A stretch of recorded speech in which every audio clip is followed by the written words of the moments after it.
안녕하세요. 저는 서울에서 살고 있는 38살 여자입니다. 고향은 대구인데요. 서울에 올라온 건 제가 고등학생 때였죠. 사실 지독한 성정이셨던 할머니 피해서 올라온 거긴 한데요. 그때 서울 와서 참 좋았답니다. 그래서 전 제가 고향에 애착이 없는 줄 알았는데 결혼하고 애까지 낳은 뒤에 서울 한복판에서 고향 친구를 만나게 됐지 뭐예요. 세상 좁다더니 그게 얼마나 반갑던지요. 그때까지만 해도 몰랐어요. 그렇게 반가웠던 재회가 내 인생에서 제일 치가 떨리게 기막힌 장면의 예고편일 줄은요. 어릴 때 제가 자란 그 동네에서 골목 끝마다 아이들 뛰노는 소리가 들렸지만 제 귀엔 늘 할머니 목소리만 크게 울렸어요. 저희 집은 엄마, 아빠랑 저, 그리고 할머니가 같이 살았거든요. 할머니는 유난히 아들을 챙기셨어요. 저희 아버지요. 남아선호 사상이 뼛속까지 박혀있던 할머니는 입만 열면 저를 향해 쓸모없는 딸년이라고 했죠.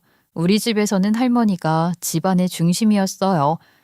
그래서 할머니가 매일 쓸모없는 며느리가 들어와서 손자 하나 못 낳고 쓸데없이 딸이나 낳아선 입만 늘었다.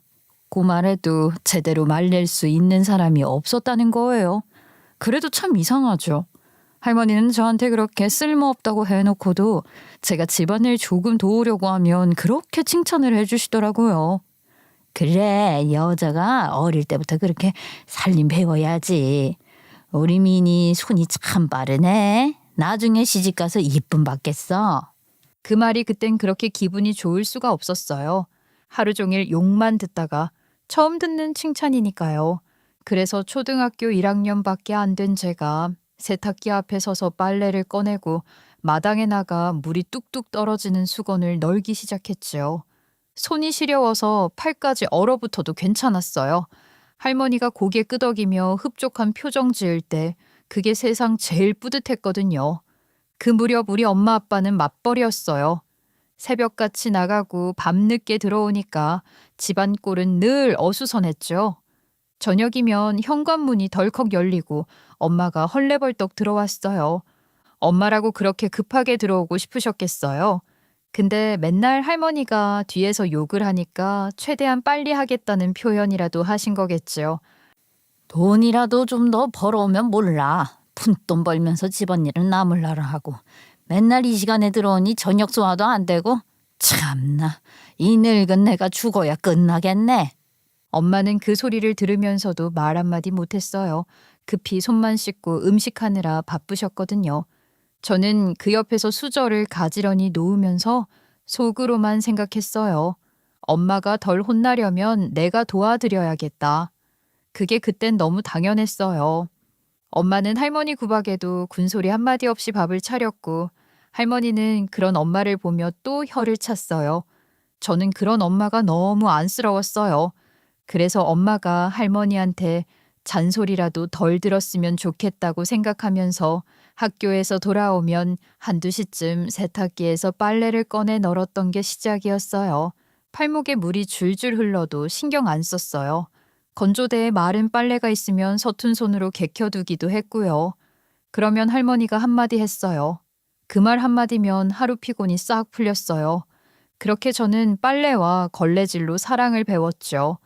그게 얼마나 왜곡된 사랑이었는지는 나중에야 알았어요. 그때는 그게 당연한 줄 알았어요. 어린 마음에 엄마가 고생하니까 나라도 도와야지 하는 마음뿐이었어요. 그래서 어딜 가서 자랑도 안 했어요. 남들은 어제 친구랑 놀았다 하면서 떠들 때 저는 그냥 웃고 있었죠. 제가 집안일하는 걸 자랑이라고 생각한 적도 없었거든요. 그건 그냥 제 일상이었어요. 그런데 말이에요. 11살쯤 됐을 때였어요. 그때 처음 알았어요. 제 일상이 평범한 게 아니었다는 걸요.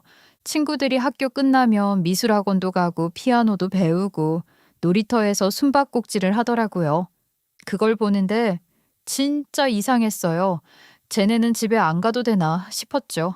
그래서 물어봤어요. 너네 집은 집안일 누가 해? 우리? 우리 엄마가 하지. 왜? 그럼 너는 안 도와줘? 도와주긴 그런 건 어른들이 하는 거잖아. 우린 안 하지. 그때 머리를 망치로 얻어맞은 것 같았어요. 저는 당연한 거라고 생각했던 게 남들한텐 이상한 거였던 거죠. 그날 처음으로 내가 좀 이상한가 하는 생각을 했어요. 그래서 집에 돌아와서 저는 용기 내서 물었어요. 할머니, 내일 친구들이랑 놀이터 가도 돼요? 할머니는 소파에 앉아 TV를 보다가 고개를 획 돌리셨어요. 아까까지만 해도 TV 보면서 웃고 계셨는데 저를 돌아보실 땐 얼굴에 주름이 가득하시더라고요. 화가 나서요. 놀긴 뭘 놀아. 기집애가 조신하지 못하게 무슨 놀이터야 놀이터는. 놀아봤자 바보 멍청이나 되지. 집에서 집안일이나 열심히 해. 그때 할머니 목소리가 얼마나 우렁찼는지 제가 크게 못할 짓을 한 것 같더라고요. 그래서 그날 이후로 저는 놀이터에 놀 자도 꺼내지도 않았어요. 어차피 못 가는데 괜히 혼나기만 하고 얘기를 안 하는 게 낫죠. 그렇게 세월이 조금 더 흘렀어요. 어린 나이에 빨래를 개고 걸레를 들던 제가 이제는 13살짜리 집안일 인재가 되어 있었죠. 지금 생각하면 참 웃겨요. 그 어린 나이에 그걸 인재라고 부를 일인가요? 근데 그때의 저한텐 진짜 자부심이 있었어요. 남들은 학원 다닌다고 아등바등할 때 저는 학교 끝나고 집으로 가서 청소부터 시작했으니까요. 집에 가면 할머니가 TV 앞에 앉아서 다리 꼬고 계셨거든요. 왔냐? 그 한마디, 그게 인사였어요. 그리고 이어지는 말은 늘 같았죠. 학교 갔다 왔으면 뭐 해야 돼? 청소요. 그렇지. 부지런한 여자가 복을 받는 거야. 그 말이 참 이상하게 들리더라고요. 근데 그게 습관이 되면요, 이상하단 생각도 사라져요. 그냥 체화된 거예요. 그 사이에 할머니는 손가락 하나 까딱 안 하고 리모컨만 눌렀어요. 드라마 보다가 웃고 제가 물소리 내면 물 아깝게 왜 그렇게 콸콸 트냐고 또 한마디 하시고 그러면 저는 조용히 수도를 잠갔어요. 그게 저의 학교 이후 일상이었어요. 그렇게 집안일을 싹 맞춰놓고 나면 저녁 즈음에 엄마가 퇴근해서 들어오셨죠. 늘 똑같았어요. 현관문 열리자마자 손부터 씻고 부엌으로 직행. 그러면 저는 엄마가 차려주신 밥 다 먹고 숙제까지 하면 까무룩 잠에 드는 거죠. 그러던 어느 날 밥 먹고 양치한 후에 이불을 펴고 누워 있었는데 엄마가 조심스레 말을 꺼내셨어요. 미니야, 중학생 되기 전에 학원 한번 다녀볼래? 저는 그 말에 눈을 동그랗게 떴어요. 학원이요. 저한텐 꿈 같은 단어였거든요. 근데 그 말을 듣자마자 거실 쪽에서 TV 소리가 뚝 끊기더니 바로 터져 나온 소리. 기집애 공부시켜서 어디다 쓰려고 그래? 돈만 아깝지. 하여간 이렇게 살림할 줄을 몰라. 그 말에 엄마가 멍하니 고개를 숙이시더라고요. 그러다 한숨을 푹 쉬셨어요. 어머님, 요즘 세상이 어떤 세상인데요. 어딜 가도 여자가 일하고 있어요. 다 대학도 나오고 전문직도 하고 돈도 잘 버는 시대라고요. 그렇게 아끼는 아드님은 학창시절에 공부 안 해서 속 썩였다면서요. 근데 얘는 숙제도 꼬박꼬박 하는 애예요. 공부 시켜볼만 하죠. 그 말에 할머니 얼굴이 확 굳었어요. 눈썹이 치켜 올라가고 입꼬리가 쭉 당겨졌죠. 그 분위기 어린 저도 느껴졌어요. 공기 자체가 싸늘했어요. 그래서 얼른 분위기를 풀고 싶어서 중간에 끼어들었죠. 근데 제가 학원 갔다 오면 집안일은 누가 해요? 그 말을 하자 엄마가 갑자기 눈을 동그랗게 뜨시더니 저한테 되물으시더라고요. 집안일? 무슨 집안일? 빨래 개고 청소하고 쓰레기 버리는 거요. 그때 할머니가 고개를 획 돌리더니 슬그머니 방으로 들어가셨어요. 그 조용한 뒷모습이 지금 생각하면 얼마나 얄밉던지요. 엄마는 제 말을 듣고 잠시 멍하니 서 계시더니 갑자기 손으로 가슴을 퍽퍽 치셨어요. 어머님, 어머님! 그리고 그제서야 아빠가 퇴근해서 들어왔는데 집안 꼴이 난장판인 거죠. 할머니는 방에 숨어서 문 딱 걸어 잠그고 평소에 할머니한텐 말대답 한 번 안 하던 엄마가 할머니 방 문을 부서질 듯 두드리고 있으니까요. 알고 보니까 할머니는 그동안 저한테 시킨 집안일을 전부 본인이 했다고 거짓말을 하고 있었던 거예요. 실제로는 저를 시켜놓고 엄마 퇴근하시면 자기가 집안일 다 했다는 걸 빌미로 엄마를 더 구박하셨던 거죠. 진짜 지독하죠. 어머님, 이건 아니죠. 이게 사람 할 짓이에요? 이 어린애한테 집안일을 다 시키셨다고요? 할머니는 방 안에서 기침 한번 콜록하더니 문을 안 열었어요. 그날 밤 집안 분위기가 완전히 뒤집혔죠. 엄마는 주저앉아서 계속 우셨어요. 내가 이렇게는 못 살겠다. 진짜 못 살겠다. 내가 그동안 왜 참고 살았는데? 그 말에 아빠는 담배 연기만 뿜고 있었어요. 그 연기 사이로 아무 말도 안 하고 고개만 숙이고 있었죠. 그게 더 답답했어요. 언제까지 어머니 갑질 버티면서 내 딸한테까지 여자는 배우는 것도 안 된다고 말하는 거 보고 참고 살아야 하냐고요. 아빠는 말없이 담배만 뻑뻑 피다가 저한테 묻더라고요. 미니, 너 할머니랑 떨어져 살고 싶어? 그 말이 얼마나 황당했는지 몰라요. 왜 저한테 책임을 전가하냐고요. 그러니까 엄마도 기가 막혀서 소리쳤죠. 애한테 지금 그런 걸 물어볼 때예요? 아마 아빠는 제가 이 일의 심각함을 잘 모르니까 일 크게 안 만들고 넘어가고 싶었나 봐요. 근데 저는 아빠의 예상과 다르게 잠깐 고민하다가 고개를 끄덕였어요. 진심이었거든요. 싫어요. 할머니랑 사는 거 싫어요. 엄마한테 맨날 잔소리하고 여자는 집에서 집안일이나 잘하면 된다면서 저도 놀이터 못 가게 하잖아요. 제가 그렇게 딱 잘라 말하니까 아빠도 더 이상은 안 되겠다고 생각이라도 한 건지 할머니와 분가를 하겠다고 하더라고요. 그 말을 듣고 할머니는 부모를 버리는 자식이 어디 있나 했더니만 내 아들이라면서 화를 냈지만 엄마가 이제 각성하신 뒤였거든요. 할머니와 따로 살지 않으면 이혼이라도 하겠다는 입장을 고수하니까 아빠도 계속 방관만 하다가 드디어 엄마의 편이 되셨답니다. 그렇게 엄마는 결혼한 지 15년이 다 되어 가서 분가를 하게 된 거예요. 할머니랑 분가를 했다고는 해도 그게 무슨 진짜 분가였겠어요. 그냥 동네 끝에서 동네 처음으로 옮긴 수준이었지요. 아빠 회사, 엄마 직장, 제 학교까지 다 거기 근처였으니까요. 저는 그때 이 정도면 평화가 올 줄 알았어요. 근데요, 우리 할머니는 그런 사람이 아니었어요. 엔간한 독종이 아니었거든요. 분가하니까 오히려 더 자주 오셨어요. 아침부터 들이닥쳐서 저녁까지 눌러앉고 엄마한테 시도 때도 없이 잔소리를 퍼부었죠. 내가 안 오면 이 집은 먼지가 쌓이겠다. 며느리가 집을 이렇게 만들어 놓고 살면 팔자가 꼬인다니까. 어머님, 어제 다 닦았어요. 오늘은 빨래하느라 좀 미뤘어요. 그걸 변명이라고 해? 요즘 여자들은 손에 물 묻히는 걸 그렇게 싫어해. 그게 뭐 대단한 일이라고. 이게 하루 이틀도 아니고 무려 3년을 그랬어요. 엄마는 처음엔 꾹 참고 나중에 눈빛이 말랐어요. 저는 그 옆에서 자라면서 결혼은 전쟁이구나 싶더라고요. 그리고 결국 어느 날 진짜 터졌어요. 그날은 할머니가 또 예고 없이 들이닥쳐서 밥상 차리라는 둥, 반찬이 짜다는 둥 뭐라 떠드셨는데 엄마가 식탁 위에 놓인 젓가락을 딱 내려놓더니 그 자리에 멈춰섰어요. 손이 덜덜 떨리고 있었죠.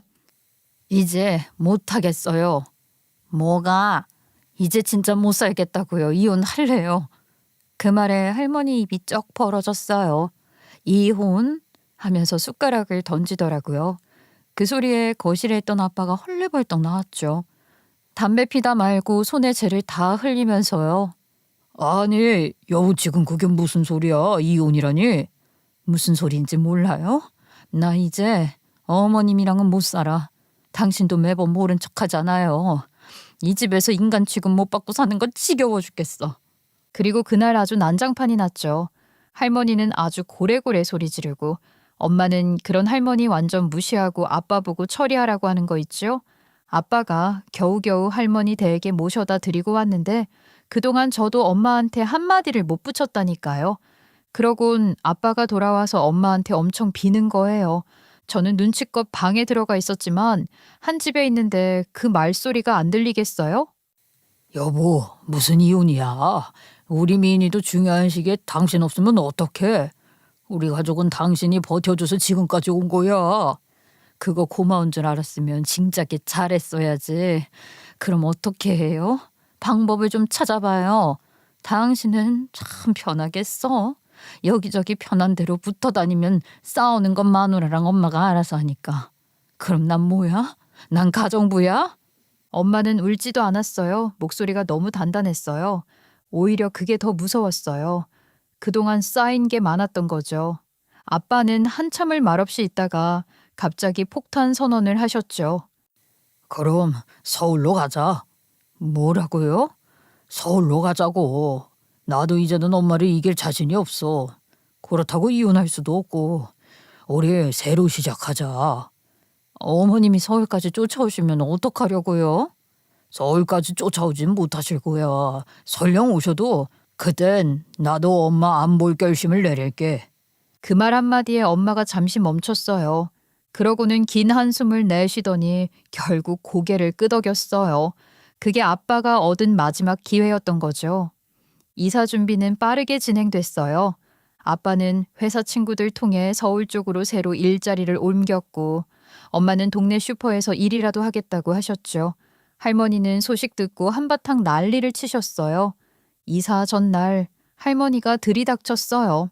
얼굴이 벌겋게 달아올라서 문 열자마자 소리를 질렀죠. 부모 버리고 가는 자식이 어딨어? 내가 너를 어떻게 키웠는데 지금 그 여자한테 넘어가서 나 버리는 거야? 어머니 그런 말씀 마세요. 버리는 게 아니라 떨어져 지내는 거예요. 엄마도 이제 혼자 계시면서 마음 공부 좀 하세요. 마음 공부? 됐다 이 괘씸한 거사. 나 죽거든 장례식장에 오지도 마라. 그날 엄마는 아무 말도 안 했어요. 아빠만 허리 굽혀 인사했죠. 그게 마지막이었어요. 할머니는 그렇게 뒤도 안 돌아보고 나갔고, 저희는 다음 날 바로 짐을 쌌어요. 서울에 도착하니 공기가 다르더라고요. 매캐하고 시끄럽고 정신이 없는데 이상하게도 좋았어요. 누가 우리 일에 끼어드는 사람 하나 없었거든요. 진짜 자유가 이런 건가 싶었죠. 서울까지 온 마당에 걱정과 달리 할머니가 찾아와서 잔소리를 하는 일은 사라졌고요. 우리 가족은 다시 평화를 찾게 됐답니다. 물론 할머니가 없다고 해서 내가 집안일에서까지 자유로워진 것은 아니었어요. 엄마랑 아빠가 바쁘니까 내가 할 수 있는 최소한은 하려고 노력했거든요. 서울은 정말 달랐어요. 너무 좋은 동네였고 발전도 빠르다 보니까 그거 따라가느라 대구를 그리워한 날은 며칠 안 돼 끝나버렸죠. 오랜 시간 함께 놀았던 동네 친구들에겐 미안했지만 금방 까먹고 서울 생활에 적응을 했고요. 저는 대학까지 무사히 졸업을 한 뒤 직장 생활을 하다가 선자리에서 만난 사람과 결혼도 하게 됐답니다. 남편은 도통 속을 알 수 없는 사람이었어요. 좋은 의미로요. 겉으로 보기엔 무뚝뚝하고 말수도 적은데 이상하게 저한테만큼은 달랐거든요. 다른 사람들한테는 말 한마디 툭 던지는 것도 귀찮아하면서 저한테는 사소한 것도 신경을 썼어요. 커피 한 잔을 사더라도 제 취향을 기억했다가 딱 맞게 시켜주고 피곤하다고 하면 말없이 과일 깎아다 주는 그런 사람이었어요. 겉으로는 차갑고 속은 뜨거운 사람. 그게 저는 참 좋았어요. 그게 진심인 줄 알았죠. 남편이 저한테 보여준 그 다정함이 한동안은 세상 모든 사랑이 다 저한테 쏠린 것처럼 느껴졌어요. 사람들 앞에서는 아무렇지도 않은데 집에 들어오면 갑자기 눈빛이 달라지거든요. 말투도 달라지고요.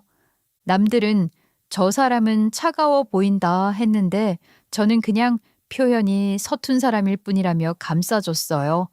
그 마음에 동해서 결혼까지 가게 된 거였어요. 결혼 초반에는 진짜 남편이 제 세상이었어요. 근데 살다 보니 이 사람 생각보다 모임이 많은 사람이더라고요. 무슨 모임이 그렇게 많은지 달력을 보면 거의 매일 약속이 있었어요. 오늘은 회사 모임, 내일은 자전거 동호회, 다음 주는 대학 동기들, 그 다음은 고등학교 친구들, 이렇게요. 저는 결혼하고 나서 한 살이라도 젊을 때 아이를 낳고 싶었는데 남편은 늘 바쁘다는 핑계로 주말마다 나갔어요. 집에 붙어 있는 날보다 밖에 놔두는 날이 더 많았죠. 여보, 당신은 무슨 주말에도 바쁜 것 같아. 주말에도 일하는 거 아니지? 아니야, 일은 무슨. 인사 돌리는 거지. 결혼식 와준 사람들한테 고맙다고 해야 하잖아. 그 인사가 벌써 2달째인데? 나 불러야 할 정도는 아닌 모임인 거면 적당히 메시지만 돌려도 되는 거 아니야? 하하, 이번 주까지만 하고 끝낼게. 그 이번 주까지만이 3번은 더 반복됐어요. 그러니까 저는 진짜 혀를 내둘렀다니까요. 결혼식 와준 사람한테 인사 1번 돌리는 게 무슨 전국 순회 공연도 아니고 그래도 신혼 초라 불평보다는 웃음이 먼저 나왔어요. 남편은 매주 집에 친구들을 불러왔어요. 회사 사람들, 대학 동기, 고등학교 친구들까지. 집들이 겸 인사라며 거실에 음식 잔뜩 차리고 사람 불러서 술 마시고 웃고 떠드는 게 일상이었어요. 주말이 되면 산더미로 쌓인 설거지 하느라 손이 쪼글쪼글해졌죠. 반면 저는 친구들이 많지 않았어요. 서울로 올라오면서 대구 친구들이랑은 다 연락이 끊겼거든요. 고등학교 친구들도 다들 바쁘고 대학 동창도 각자 살기 바쁘니까요.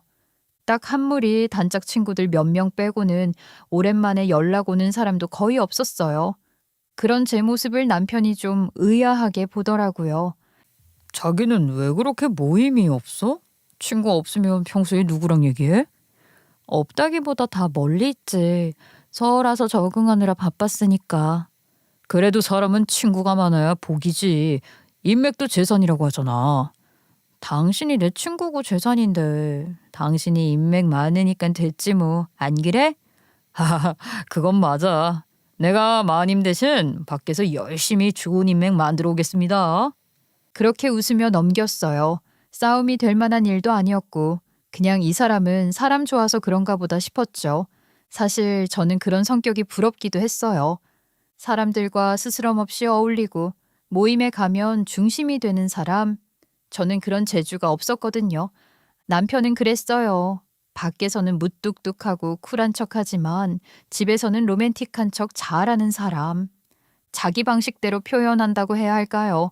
생일엔 케이크에 초까지 꽂고 들어왔어요. 기념일엔 편지도 쓰고요. 그럴 땐 또 사람이 너무 달달해서 이 사람 참 알 수가 없다 싶었던 거죠. 오히려 안 맞아서 잘 맞는다고 할까요? 아무튼 우리 결혼 생활은 평화로웠어요. 그렇게 시간이 흘러 저희 부부에게도 기다리던 소식이 찾아왔어요. 아이가 생긴 거예요. 병원에서 초음파 사진을 봤던 날 그 작은 콩알만한 점을 보고는 눈물이 핑 돌았어요. 제가 엄마가 된대요. 그 말이 너무 낯설고 벅차서 한동안 말이 안 나왔죠. 출산 후에는 진짜 정신이 없었어요. 말로만 듣던 초보 엄마의 하루가 이런 거구나 싶었죠. 분명히 잘 자고 있던 애가 10분 만에 깨서 울고 젖병 닦으면 또 기저귀 갈고 기저귀 갈면 또 토하고 그런 게 하루 종일 반복이었어요. 그래도 아이가 방긋 웃을 때마다 세상이 거기서 멈춘 것 같았어요.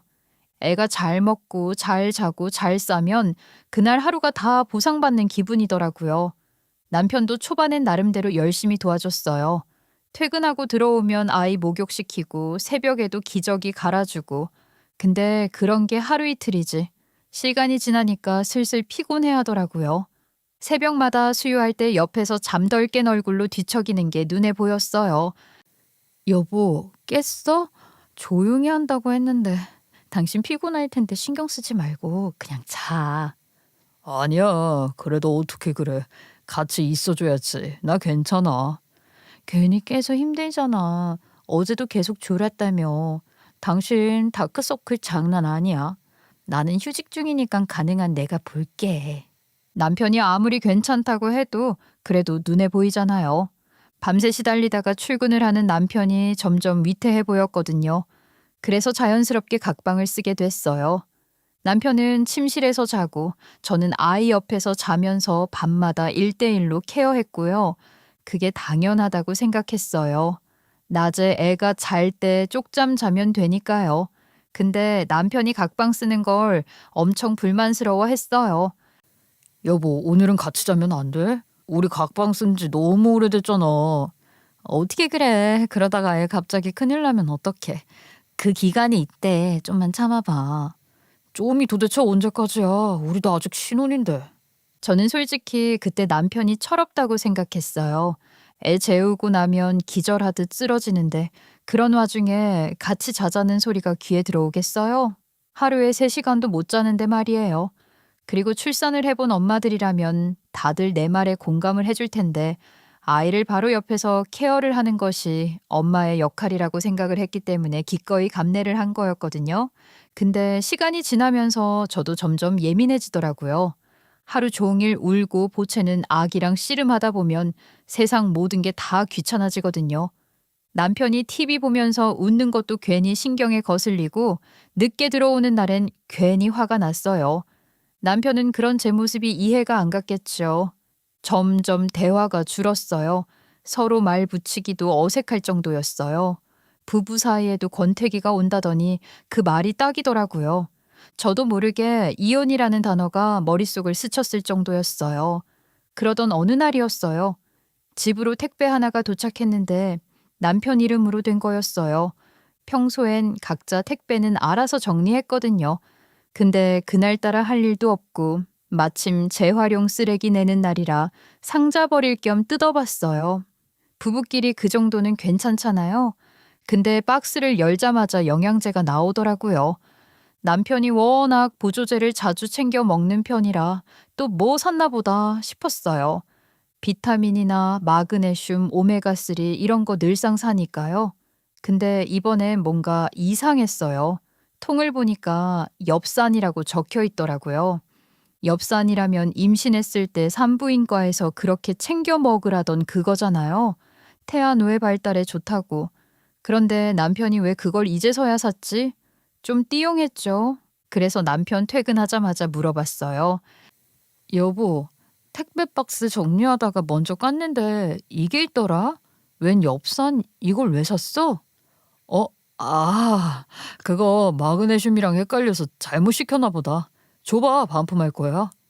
헷갈릴 게 따로 있지. 완전 다른데 이걸 시켜? 아, 몰라. 그냥 클릭 잘못했나 봐. 내놔. 내가 내일 회사 가면서 반품 신청할게. 그 말을 하면서 엽산통을 회사 가방에 쑤셔 넣더라고요. 저는 내가 대신 반품해줄게 했거든요.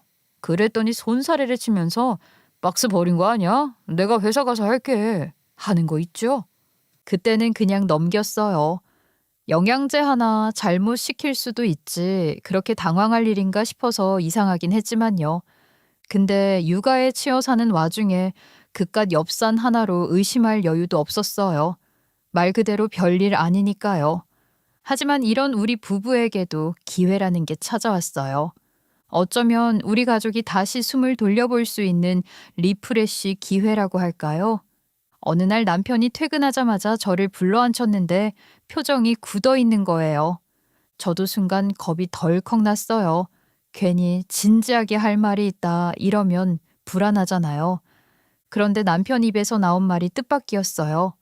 남편이 글쎄 주재원으로 1년 정도 나가게 됐다는 거예요. 솔직히 당황스러웠죠. 우리 아이는 이제 돌도 안 된 아기였거든요. 이제 곧 돌잔치도 해야 하는데 남편이 외국을 간다니 이게 무슨 말인가 싶었어요.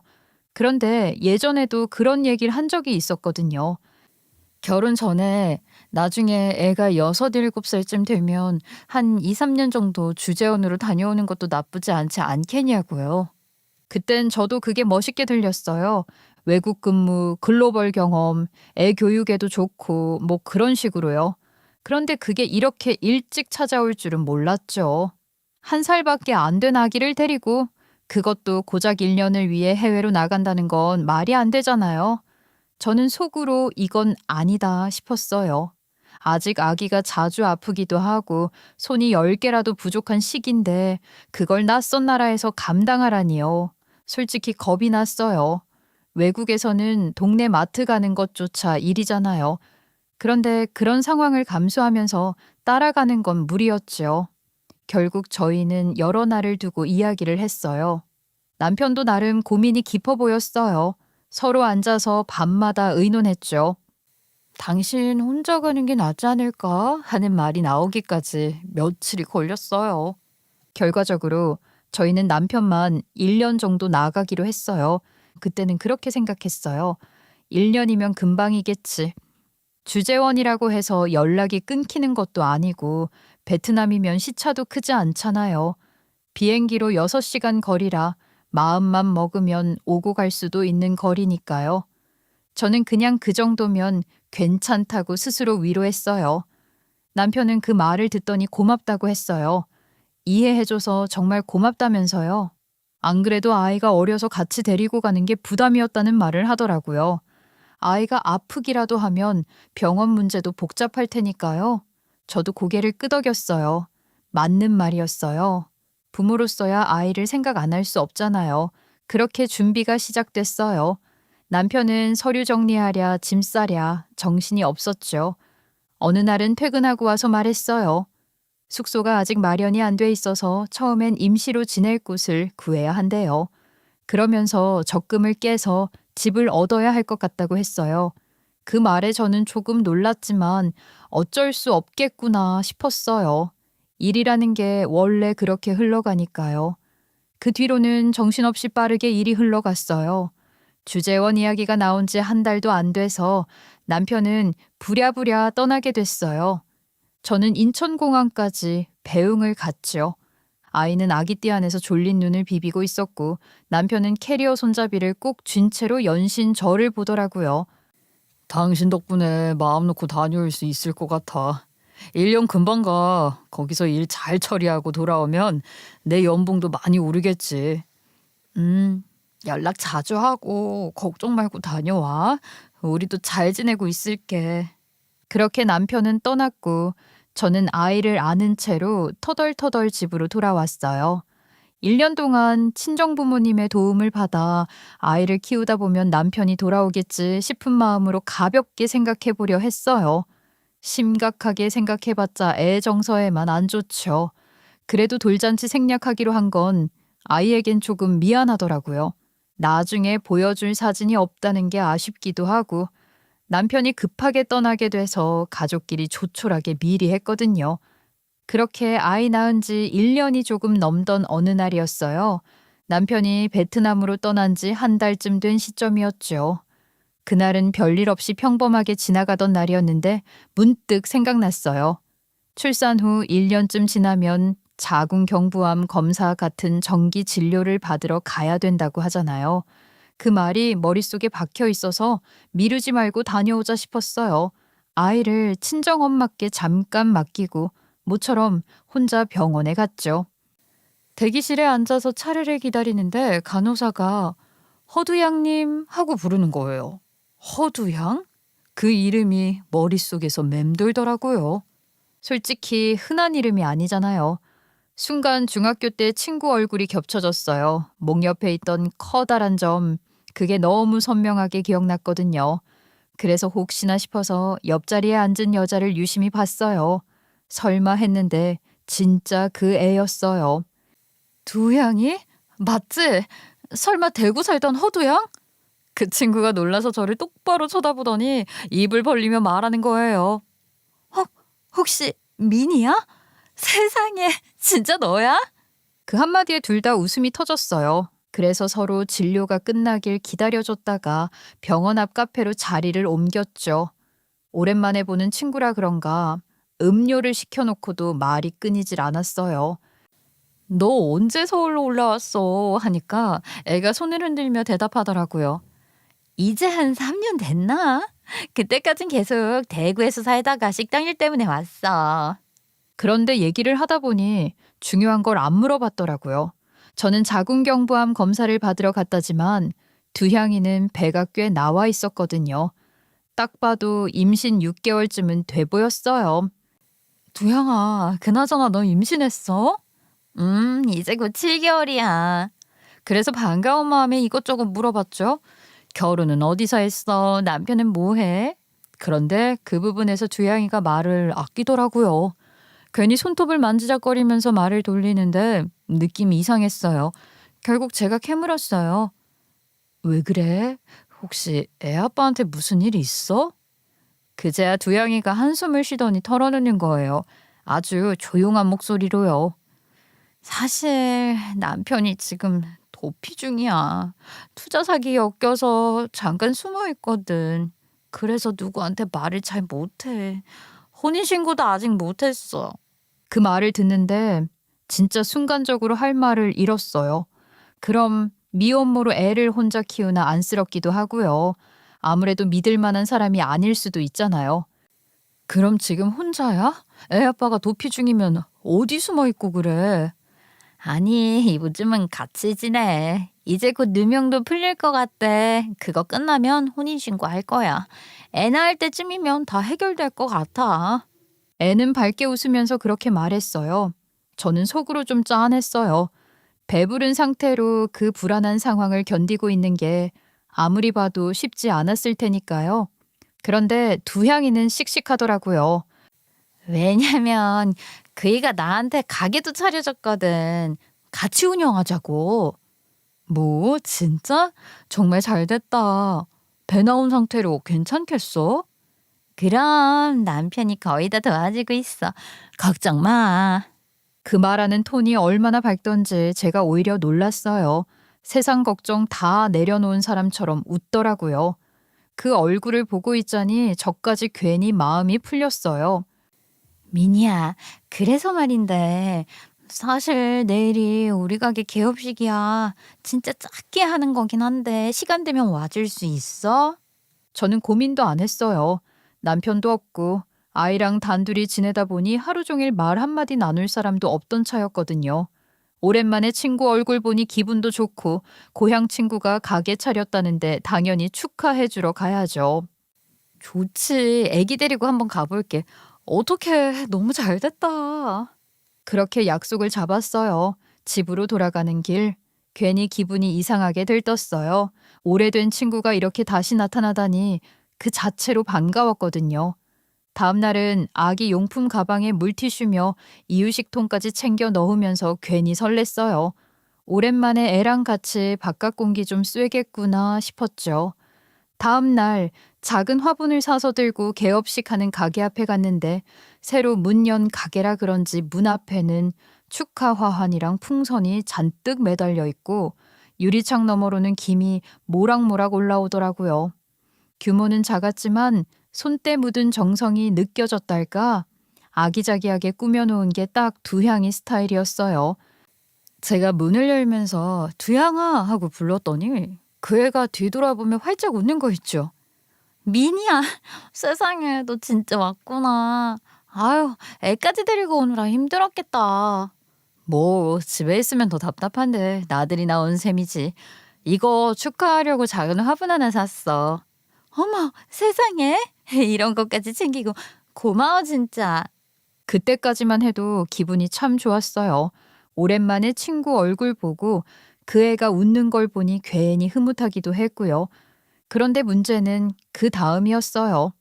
두향이가 화분을 받아들더니 갑자기 고개를 돌려서 가게 안쪽을 향해 큰 소리로 그러는 거예요.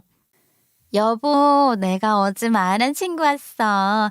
미니야, 우리 애기 아빠 처음 보지? 인사해. 그 말이 끝나자마자 주방 쪽에서 누가 천천히 걸어 나오더니 앞치마를 벗는 거예요. 근데 그 얼굴을 보는 순간 진짜 세상이 멈춘 줄 알았어요.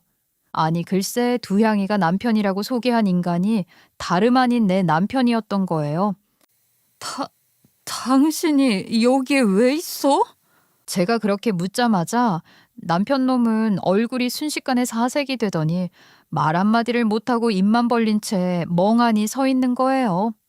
두향이는 제 표정을 보면서 두리번거리기 시작했지요. 분위기가 이상하다고 느꼈던 거예요. 저는 속으로 생각했어요. 이건 아무래도 그냥 넘어갈 일이 아니다. 사실을 제대로 알아야겠다. 개업식 날 이런 꼴을 보게 만들어서 미안했지만 그래도 이제라도 진실을 알아야 했죠. 두양이 남편이라니. 아니 나랑 4년 전에 혼인신고하고 잘 살다가 베트남 주재원으로 간다고 2달 전에 떠난 사람이 여기서 지금 누구 남편이라고? 그랬더니 두양이가 배를 움켜쥐고는 그게 무슨 소리냐며 덜덜 떠는 거예요. 얼굴은 하얗게 질리고 눈은 동그래지고. 아니 두양아, 너는 진짜 눈치도 못 챘어? 이 인간 내 남편이야. 나랑 혼인신고한 남편. 무슨 말 하는 거야? 아니, 내 남편 보고 누구 남편이라고 하는 거냐고. 이 사람 우리 애기 아빠야. 가게도 이 사람이 차려준 거란 말이야. 지금 사정이 있어서 혼인신고를 못하는 거라니까. 허두양, 정신 차려. 저 인간 내 남편이라니까. 너 지금 홀라당 속은 거라고. 유부남 애를 뵌 거라고. 그 순간 가게 안에 있던 사람들, 젓가락 들고 있던 손이 전부 멈췄어요. 손님들이 전부 우리 쪽을 바라봤고 두양의 얼굴은 수치심에 달아올라서 새빨갛게 변했어요. 입술이 덜덜 떨리더니 결국 말도 안 돼. 그런 소리 하지 마. 하며 눈물이 그렁그렁 맺히더라고요. 그때 알았어요. 두향이는 진짜 아무것도 몰랐다는 걸요. 완전히 속고 있었던 거예요. 그러니 이 상황이 얼마나 더 황당해요. 그래서 그때 깨달았어요. 이 인간 진짜 쳐죽일 놈이구나. 그동안 아무리 어이없는 일들을 봐도 속으로만 씹었지 이렇게까지 피가 거꾸로 솟는 건 처음이었어요. 머리가 새하얘지고 손끝이 덜덜 떨리더라고요. 저는 주먹을 꽉 쥐고 남편을 노려봤어요. 야, 네 입이 뚫렸으면 어디 한번 말을 해봐라. 지금 이게 뭐 하는 짓이야? 설명 좀 해보라고. 남편 놈이 그 말 듣자마자 주위를 힐끗 둘러봤어요. 식은땀을 줄줄 흘리면서 손님들 눈치를 살피는 거예요. 그 와중에 얼굴은 벌겋게 달아올라서 말 한마디를 못했어요. 그래도 쪽팔린 건 아는지 개업식이라며 억지로 목소리를 높이더라고요. 오늘 개업식 끝났습니다. 죄송하지만 다들 돌아가 주세요. 오늘 행사는 취소예요. 그 말을 듣자 손님들이 하나둘 자리에서 일어나는데 전부들 표정이 똑같았어요. 야, 재밌는 구경 생겼네. 하는 눈빛이었죠. 수근수근 속삭이면서도 나가기 싫어하는 얼굴들이었어요. 그 시선이 제 얼굴에 꽂히니까 여리머리 끝까지 치밀었어요. 얼굴이 화끈거리고 손끝까지 후끈했지만 그래도 꾹 참았어요. 이제부터는 진짜 다 드러내야 하니까. 그때부터 들려온 남편의 말은 진짜 충격이었어요. 입에서 나오는 소리가 인간 같지 않았어요. 그놈이 태연하게 말하더라고요. 자기가 나랑 결혼하고 아이가 태어난 뒤 각방을 쓰기 시작하면서 너무 외로웠대요. 그래서 회사 앞 식당에서 일하던 두향이를 꼬셨대요. 그 말투가 얼마나 뻔뻔했는지 알아요? 완전히 자랑하듯 떠드는 거예요. 외로운 여자일수록 애정결핍이 심해서 조금만 잘해줘도 금방 넘어온다더라. 이러고 앉았어요. 자기 잘못이 아니라는 식으로 아주 당당하게. 아니, 나도 얼마나 황당했는데 얘가 이렇게 덜컥 임신할 줄 내가 어떻게 알았겠냐고. 그런데 난 책임져야 할 우리 애가 있잖아. 그 애한테 부끄럽지 않게 내가 책임질 건 해결하고 돌아가고 싶었던 거야. 여보, 알잖아. 내가 당신이랑 우리 애 끔찍히 생각하는 거. 그냥 난 인간된 도리하고 가려고 했던 거라고.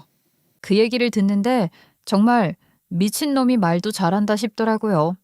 그걸 말이라고 해요.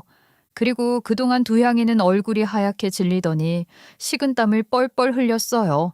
배를 감싸쥐고 몸을 부르르 떨면서 우는 거예요. 저는 그런 두향이를 보면서도 한편으론 걱정이 됐지만 그래도 우선 이놈부터 척결해야겠다는 생각밖에 안 들었어요. 너 그럼 이 가게는 무슨 돈으로 차린 거야? 어디서 돈이 났냐고? 그게 주재원 가서 쓸 숙소 때문에 당신이 적금 깨준 거 그거로 했지 뭐. 그 말 듣는 순간 진짜 머릿속이 하얘졌어요. 제가 몇 년을 쪼개 모은 적금으로 다른 여자 가게를 차려줬다고요. 피가 거꾸로 솟는 게 아니라 그냥 정신이 나갈 것 같았어요. 그때 두향이가 갑자기 휘청하더니 그대로 바닥에 주저앉았어요. 두양아 하고 다가갔는데 손끝이 붉게 젖어 있더라고요. 하혈이 시작된 거였어요. 전 놀라서 바로 119를 불렀어요. 여기 사람이 쓰러졌어요. 임산부가 피를 흘려요. 빨리 좀 와주세요. 손이 덜덜 떨려서 전화기가 귀에서 자꾸 미끄러질 정도였어요. 금방 구급차가 도착했고 두향이는 들것에 실려 병원으로 옮겨졌죠. 그리고 결국 두향이는 큰 충격으로 인해 유산을 하고 말았죠. 이 상황이 너무 황당하더라고요. 제 남편의 애를 뵌 사람이 제 고향 친구고 그 친구의 유산을 본처인 제가 걱정하고 있다는 게 근데 이 남편놈 제 손을 덥석 잡더니 아주 뻔뻔하게 말했어요. 저 여자 유산했으니까 이제 아무 문제 없는 거지? 그치? 내가 이제 싹 정리하고 앞으로는 가정에 충실할게.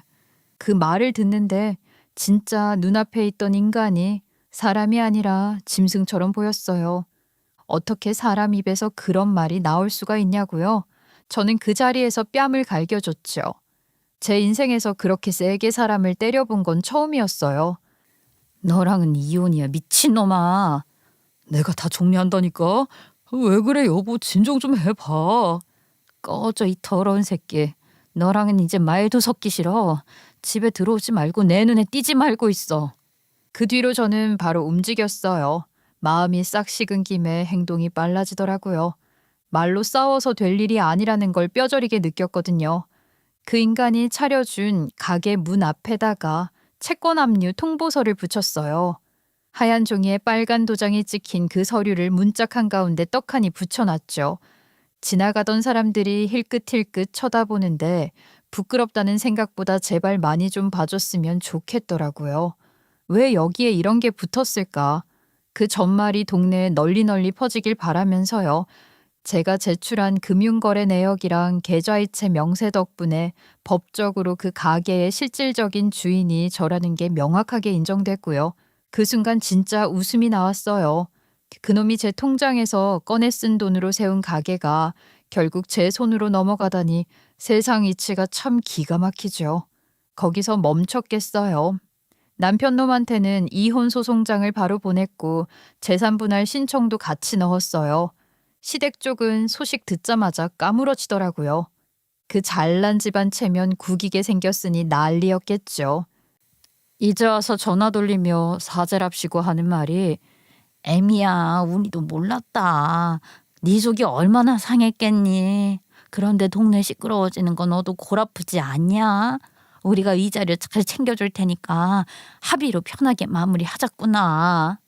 듣고 있는데 속이 더 뒤집히더라니까요. 그런 말 듣고 우리 부모님이 또 가만히 있을 분들이 아니셨거든요. 엄마랑 아버지랑 남편 회사 앞에 찾아가서 뭐 한 줄 아세요? 남의 딸 인생 망쳐놓고 멀쩡하게 회사 다니는 게 말이 됩니까? 주재원 간다고 거짓말하고 두 집 살림했어요. 다들 알아두세요. 이런 사람이 다니는 회사를 누가 신뢰를 한답니까? 그 말이 회사 안에 퍼지는데 하루도 안 걸렸대요. 그 후로는 복도만 지나가도 사람들이 수군거렸대요. 남편은 점점 구석으로 밀려났고 회의 때마다 고개 푹 숙이고 있던 모습이 눈에 선하더라고요.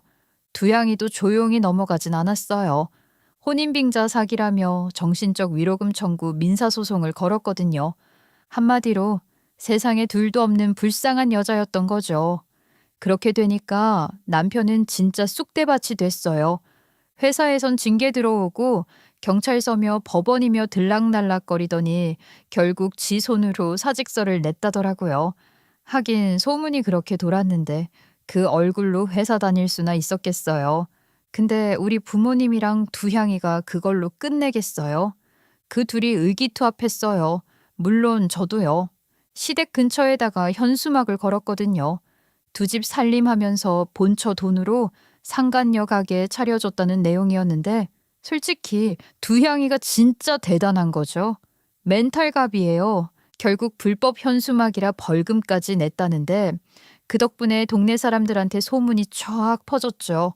시장이고 미용실이고 어디서든 입에 오르내리지 않았겠어요. 시댁은 결국 얼굴 들고 다닐 수가 없게 됐고요. 결국엔 집 내놓고 딴 동네로 이사 간다고 하더라고요.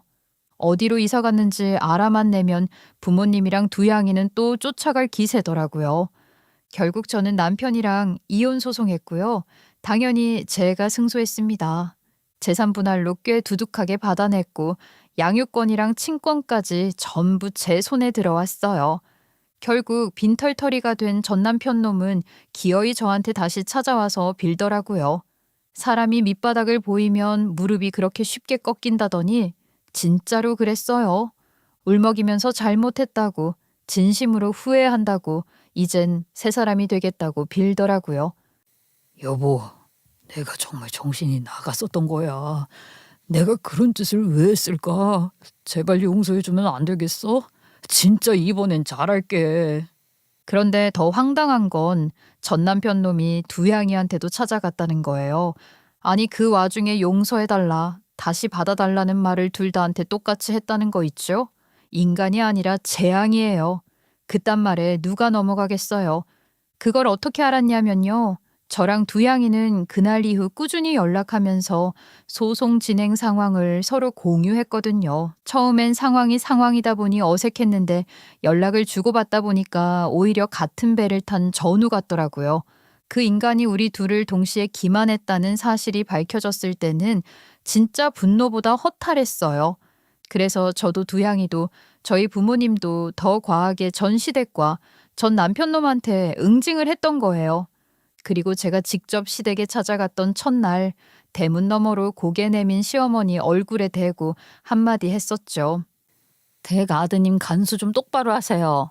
이번엔 순한 맛으로 보여드린 거예요. 다시 한번 저랑 두양이 찾아오거나 인생에서 알짱거리면 그때는 진짜 한국에서 살기 싫게 해드릴게요. 그리고 시댁은 결국 이사를 갔잖아요. 그렇게 목표치를 다 이룬 두양이는 그 이후로 완전히 무너졌어요. 며칠 동안은 통 연락도 안 되고 문자를 보내도 읽질 않더라고요. 나중에 겨우 통화가 됐는데 목소리가 바닥에 붙어 있었어요. 미니야, 나 이제 아무것도 하기 싫어. 그냥 다 끝내버리고 싶어. 너한테도 너무 미안하고. 그 말 듣는데 심장이 철렁 내려앉더라고요. 그래서 제가 단호하게 말했어요. 나한테 미안할 게 뭐가 있어? 우리 둘 다 피해자야. 그딴 놈이랑 엮이느니 차라리 혼자 사는 게 맞는 거지. 우리는 지금 서로 덕에 구원받은 거라니까. 인생 길어. 지금 포기하면 걔한테 지는 거야. 정신 차려. 그 말 사실 두양이한테 한 말이었지만 동시에 제 자신한테 하는 말이기도 했어요. 어쨌든 우린 둘 다 같은 상처를 입었으니까요. 이혼이 끝나고 나서는 혹시 모를 남편 놈의 추태 때문에 저도 조심했어요. 세상에 그런 인간은 한 번 당하면 끝내야지. 두 번은 절대 안 되잖아요. 그래서 바로 신혼집도 정리하고 친정으로 들어왔어요. 엄마가 밥 해주시고 아빠가 애랑 놀아주시고 저는 일하면서 아이 키우고 살고 있어요. 덕분에 밤마다 베개에 머리 대고 한숨 돌릴 때마다 드는 생각이 있어요. 그래도 살긴 사는구나. 그 인간은 이제 제 인생에서 완전히 삭제됐어요. 번호도 기억도 전까지요. 다만 아이를 보면서 간혹 생각해요.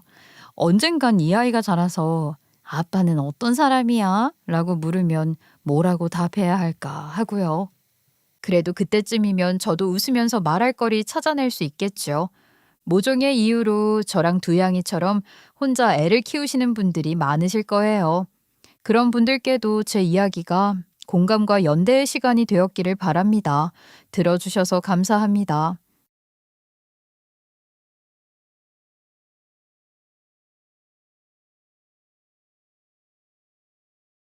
안녕하세요. 저와 제 친정을 무시하는 남편 놈에게 지옥을 선사해준 30대 여성입니다. 그 인간은 말을 잘했어요. 그래서 저희 부모님도 저도 홀라당 넘어갔었죠. 말만 잘하는 것뿐만 아니라 아부도 잘해서 그게 진짜인 줄 알고 꿈뻑 넘어갔지 뭐예요. 말 한마디가 천냥빚을 갚는다고 하는데요. 제가 겪어보니까 말 잘하는 것보다 더 중요한 건 사람의 됨됨이더라고요. 솔직히 입만 터는 건 쉽잖아요. 그 쉬운 행동에 제가 홀라당 넘어갔었네요. 속빈 강정인데 말이죠. 진작 이걸 알지 못하고 말만 번지르르 하고 잔대가리만 굴리는 사람한테 대이고 배우게 되었는데요. 제가 그 인간한테 어떤 일을 당했는지 또 어떻게 복수를 해줬는지 다 말씀드릴게요. 저는 사실 그 인간을 만나기 전까진 별다른 어려움 없이 살아왔어요. 아빠가 사업을 하셔서 비교적 여유롭게 살았고 제가 외동딸이라 갖고 싶은 게 있으면 뭐든 다 사주셨죠. 엄마도 꾸미는 걸 좋아하셔서 필요한 게 있으면 크게 고민하지 않고 사셨어요. 친구들은 늘 잘 꾸미는 엄마를 부러워했고 제가 그렇게 말하면 엄마는 어깨를 으쓱하면서 웃으셨죠. 어떤 사람들 눈엔 저희 집이 소비가 심하다고 보였을 수도 있지만 아빠는 그런 엄마의 성향을 존중해줬어요. 신상이 나오면 먼저 챙겨와서 엄마에게 선물하기도 했고요. 또 언젠가는 엄마에게 잘 어울린다며 코트를 사가지고 오셨는데요. 완전 엄마의 취향 저격이었죠. 그리고 아빠 자체도 어중간한 거 살 바에는 제대로 된 걸로 사라고 하셔서 그래서 저는 어릴 때부터 좋은 것만 보고 좋은 것만 먹고 입고 쓰면서 자랐습니다. 집에 돈이 많았던 덕분에 저는 딱히 의욕 없어도 지원은 늘 넘쳤어요. 공부를 특별히 잘하고 싶었던 것도 아닌데 과외 선생님은 줄줄이 붙었고 유명하다는 문제집은 기본으로 쌓였죠. 부모님은 제가 뭘 하든 일단 시켜보자 쪽이셨고 저는 그냥 그런 흐름에 떠밀려 다녔어요. 솔직히 공부가 재밌었던 적은 한 번도 없었고요. 하라니깐 했었는데요. 학교 성적이 엉망은 아니었지만 그건 애초에 베이스가 받쳐졌기 때문이지 제가 열정을 가졌던 건 아니에요. 그러다 고등학교 때 미술 수업 하나를 계기로 흐름이 완전히 바뀌었어요. 이상하게 그건 재미있더라고요. 잘 관찰해서 똑같이 그리는 것에 재능이 있었고요. 뒤늦게 학원도 다니고 포트폴리오도 준비했어요. 그래서 저는 미술 재능을 살려 디자인 학부에 들어가게 됩니다. 그렇게 붙은 대학이 홍대는 아니었지만 그래도 인서울 미대였고요. 즐겁게 대학 생활도 잘 했어요. 그러다가 졸업 후엔 대형 패션 회사의 의상 디자이너로 취업하게 되었어요. 늘 그 순간을 기다렸거든요. 실전에서 제 역량을 보여주고 싶었고 드디어 시작이라는 생각이 들었죠.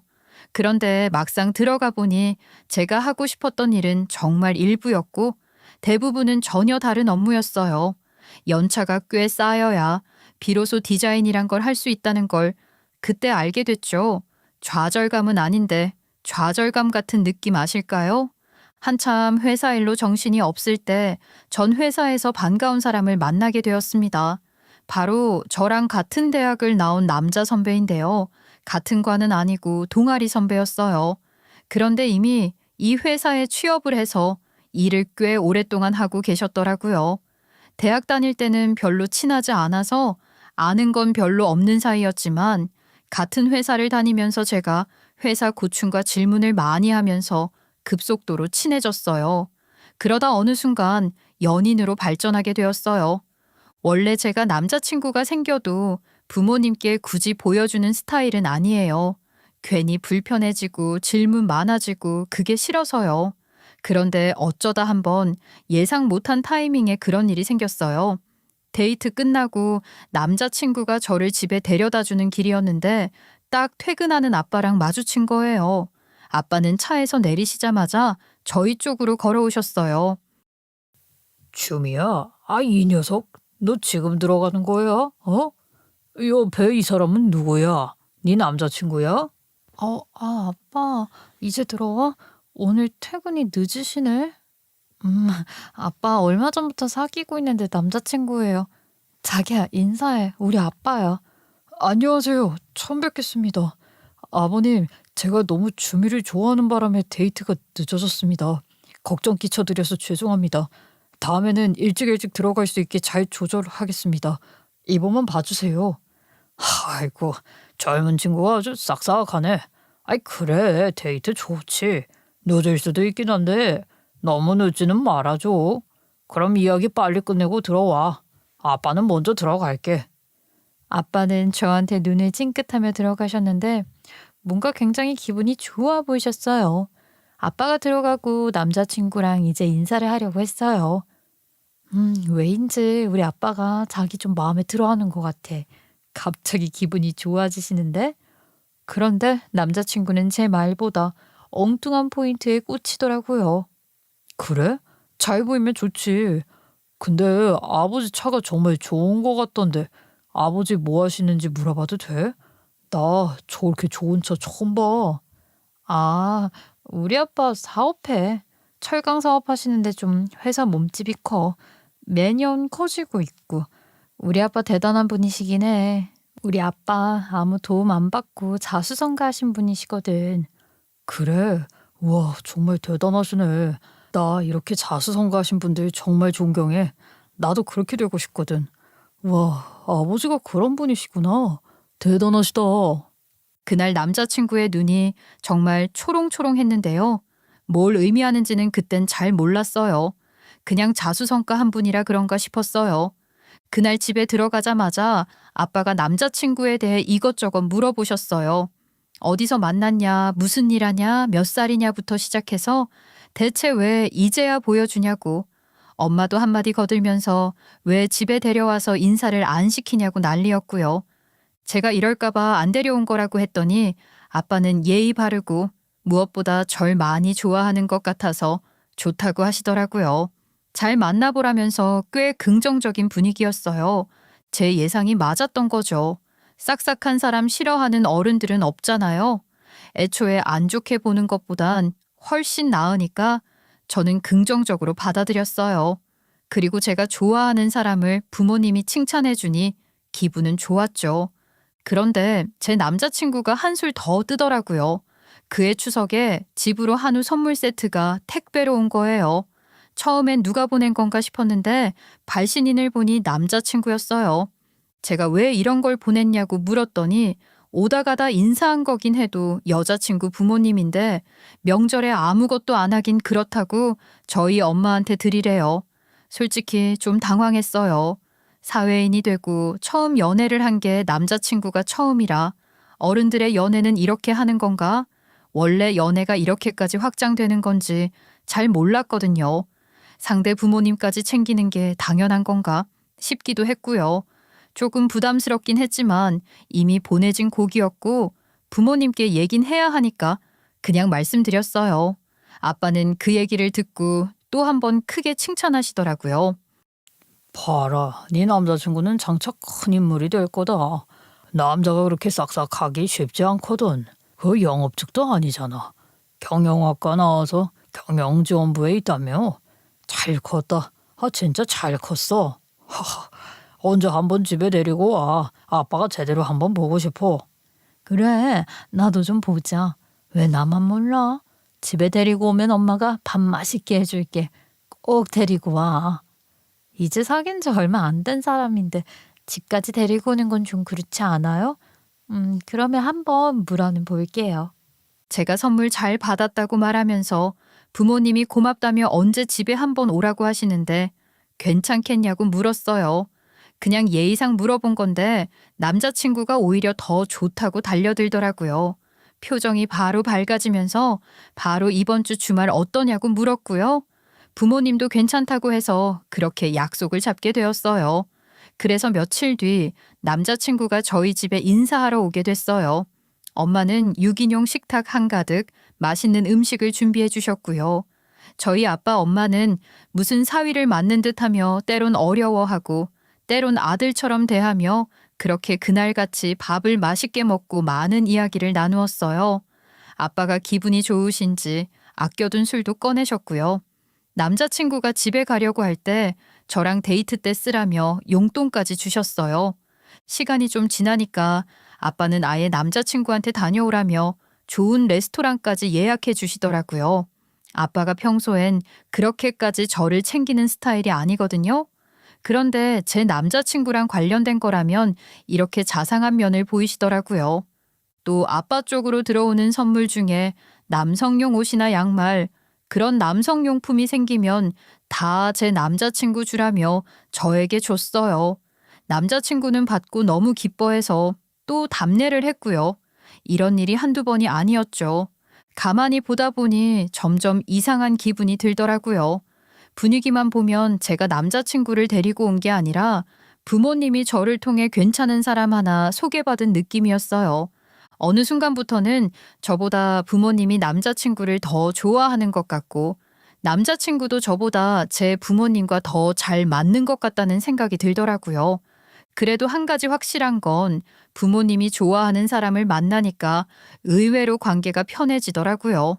복잡하게 눈치 볼 일도 없고 설명하지 않아도 다 이해가 되니까 부모님이 반대하는 사람을 만나는 연인들을 얼마나 힘들까 하는 생각도 들더라고요. 제가 이렇게 시야가 넓어졌습니다. 그렇게 저와 남자친구가 만난 지 어느덧 5년쯤 됐을 무렵 저는 30이 되었고 남자친구는 34이었어요. 아빠가 제 남자친구를 처음 봤을 때 나이 차이도 4살 차이라 아빠는 궁합도 안 보는 좋은 나이 차이라고 좋아하셨는데요. 제가 30이 되자 아빠는 그 시점쯤부터 본격적으로 결혼 얘기를 꺼내기 시작하셨어요. 돈 걱정은 하지 말고 지금부터 차근히 준비하면 다음 해에 결혼할 수 있겠지 않냐고 하면서 결혼을 하라고 밀어붙이셨어요. 저희도 연애를 할 때면 항상 결혼을 염두하고 만나왔기 때문에 결혼을 결심하는 건 크게 어렵지 않았어요. 그래서 그렇게 자연스럽게 결혼 준비를 시작하게 됐습니다. 저희 집은 이미 오래전부터 제 남자친구를 제 남편으로 점 찍어둔 상태였기 때문에 결혼 얘기가 나왔을 때도 별다른 반대는 없었어요. 사실상 무조건 허락이라는 분위기였고 가족들도 이미 다 받아들인 상태였죠. 그래서 이제는 저희가 직접 남자친구 부모님께 인사를 드릴 차례가 되었어요. 남자친구의 부모님은 완도에 사셨고 거리도 꽤 있었기 때문에 저도 마음을 단단히 먹고 내려가야 했습니다. 그냥 대충 지나칠 수 있는 일정은 아니었으니까요. 남자친구가 차를 몰았고 우리는 마치 여행이라도 가는 듯한 분위기로 출발했어요. 분위기는 편했지만 속으로는 긴장도 조금 됐던 것 같아요. 도착해서 보니 흔한 시골집이었어요.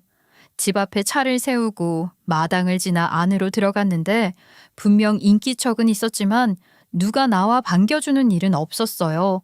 안쪽 방에서 왔냐 들어와라 하는 말이 들렸고 그게 첫 인사였죠. 예비 시어머니는 방에 앉아 계셨고 예비 시아버지는 집에 안 계셨어요. 시어머니는 제 얼굴을 보자마자 눈으로 위아래를 훑었고 표정도 반갑거나 따뜻한 느낌은 없었어요. 첫 인상은 솔직히 말하면 쌀쌀맞다 까칠하다였어요. 집 안을 둘러보니 가구며 살림살이가 전체적으로 많이 낡아 있었고 생활에 여유가 있어 보이진 않았습니다. 그런 부분이 문제는 아니었지만 분위기 자체가 좀 당황스럽긴 했어요. 안녕하세요, 어머님. 처음 뵙겠습니다. 이 사람한테 제 얘기는 많이 들으셨어요?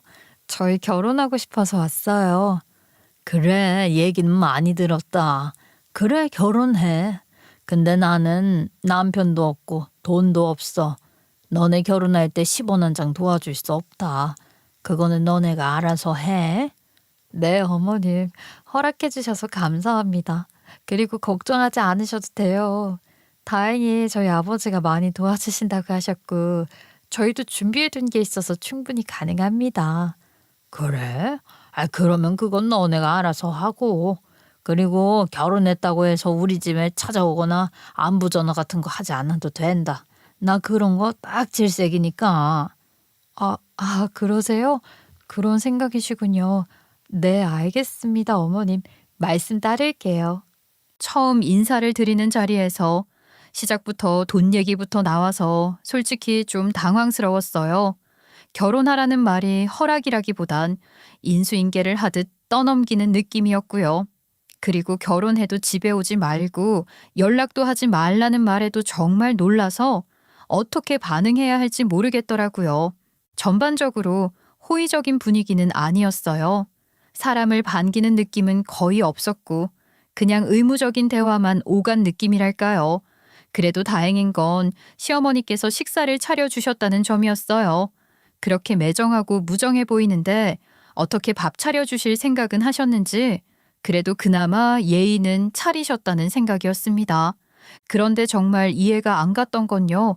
아들도 오랜만에 찾아온 거고 저희가 서울에서 완도까지 그렇게 먼 길을 내려갔는데도 자고 가라는 말이 단 한마디도 없었다는 거예요.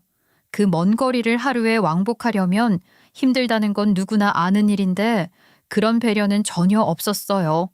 오히려 식사 끝나자마자 슬슬 일어나라고 말은 안 했지만 눈치로는 거의 그만 가라는 식이었고요. 말투도 딱딱했어요. 서둘러 가라는 그 말투에 저희는 말 그대로 밥만 먹고 인사만 하고 다시 차에 올라타야 했습니다. 올라오는 길 조용한 차 안에서 자꾸 이런 생각이 들더라고요. 혹시 내가 마음에 안 드셨나? 뭔가 마음이 불편했어요. 그래도 나름 예의를 갖췄다고 생각했고 최대한 잘 보이려고 노력했는데 시어머님이 차가우신 게 제가 마음에 안 드셔서 그런가 그런 생각이 들더라고요. 자기야, 어머님이 나 마음에 안 드시나?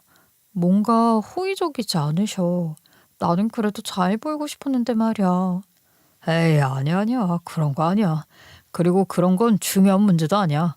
우리 엄마는 그냥 나 때문에 그래. 우리 엄마는 나를 제일 싫어하거든. 그게 무슨 소리야. 부모가 자기 자식을 그렇게 생각할 리가 있어? 부모는 자식한테 목숨까지 바치는 사람들이잖아. 그건 아니지 않아? 그냥 내가 마음에 안 드시는 것 같아. 그랬더니 남자친구가 운전하면서 자신의 어린 시절 이야기를 들려줬어요. 남자친구는 홀어머니에게서 키워졌대요. 아빠라는 존재는 처음부터 없었다고 합니다. 자기 말로는 아빠는 원래부터 없었고 어머니 혼자서 본인을 낳고 키우셨다고 했어요. 그러니까 미혼모셨던 거죠. 그런데 자라면서 지금까지 어머니한테 계속 들었던 말이 있다더라고요. 너만 아니었으면 나는 돈 많은 부자한테 시집갈 수 있었는데 너가 내 발목을 잡았어. 너 때문에 내 인생 다 망했어. 이렇게 입버릇처럼 말을 하셨대요. 그 말을 듣는데 솔직히 너무 속상하더라고요. 자식은 본인이 낳은 거잖아요. 그런데 왜 자식 탓을 하나요? 왜 인생이 망한 이유를 자식한테서 찾는 거죠?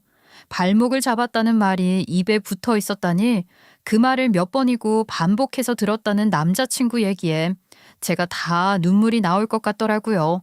그런 마인드로 아이를 키웠으니 제대로 보살피지 않았겠죠. 소풍 갈 때 김밥 한 줄 싸준 적도 없었고 비 오는 날 우산을 들고 나와줄 거라는 기대도 하지 않았다고 해요. 학교에서 친구들과 싸우고 얼굴이 다쳐서 돌아와도 별다른 관심을 보인 적 없었고요. 그냥 고등학교까지만 책임지면 그걸로 다 끝이라고 생각한 사람이었다고 했어요. 그런데 남자친구는 대학에 붙었고 당연히 가고 싶었겠죠. 그런데 어머니는 오히려 가지 말라고 했대요. 대학은 사치고 그만큼의 시간과 돈이면 그냥 나가서 독립하라고요. 그래도 남자친구가 끝까지 우겨서 겨우 첫 등록금만 받아냈고 그 이후부터는 스스로 학비 벌고 생활비 감당하면서 버텼다고 합니다. 그렇게 살아온 사람이라 어머니에 대한 미련도 애착도 없다고 했어요. 안부 전화도 거의 없고 어쩌다 연락이 오면 돈 보내달라는 말뿐이었다고요. 그 얘기를 들으면서 그 집에서 받았던 차가운 분위기가 어디서 비롯된 건지 조금은 알 것 같기도 했지만 그렇다고 해서 그 모든 게 납득이 되진 않았어요. 남자친구가 조용히 말했어요. 어딘가 울먹인다는 느낌은 아니었지만 평소보다 훨씬 낮고 조심스러운 목소리였어요. 솔직히 이런 얘기 자기한테 처음 하는 거야. 이렇게 불우하게 자란 사람을 사람들이 별로 안 좋아하잖아. 그래서 그동안은 말 안 했어. 그냥 밝은 척하고 넘긴 거야. 근데 이제 말해야 될 것 같아서. 이런 나라도 남편으로 괜찮겠어? 아니면 싫어해도 돼. 그 얘기를 듣는 순간 안타깝거나 불쌍하다는 감정보다 먼저 그동안 이 사람이 얼마나 조심하면서 살았을지를 생각하게 됐어요. 누구한테도 쉽게 꺼낼 수 없었던 말이라는 걸 알겠더라고요. 그게 무슨 말이야? 자기가 잘못한 게 뭐가 있다고. 그런 건 전혀 중요하지 않아. 난 절대 그렇게 생각 안 해. 자기야, 그동안 진짜 고생 많았어.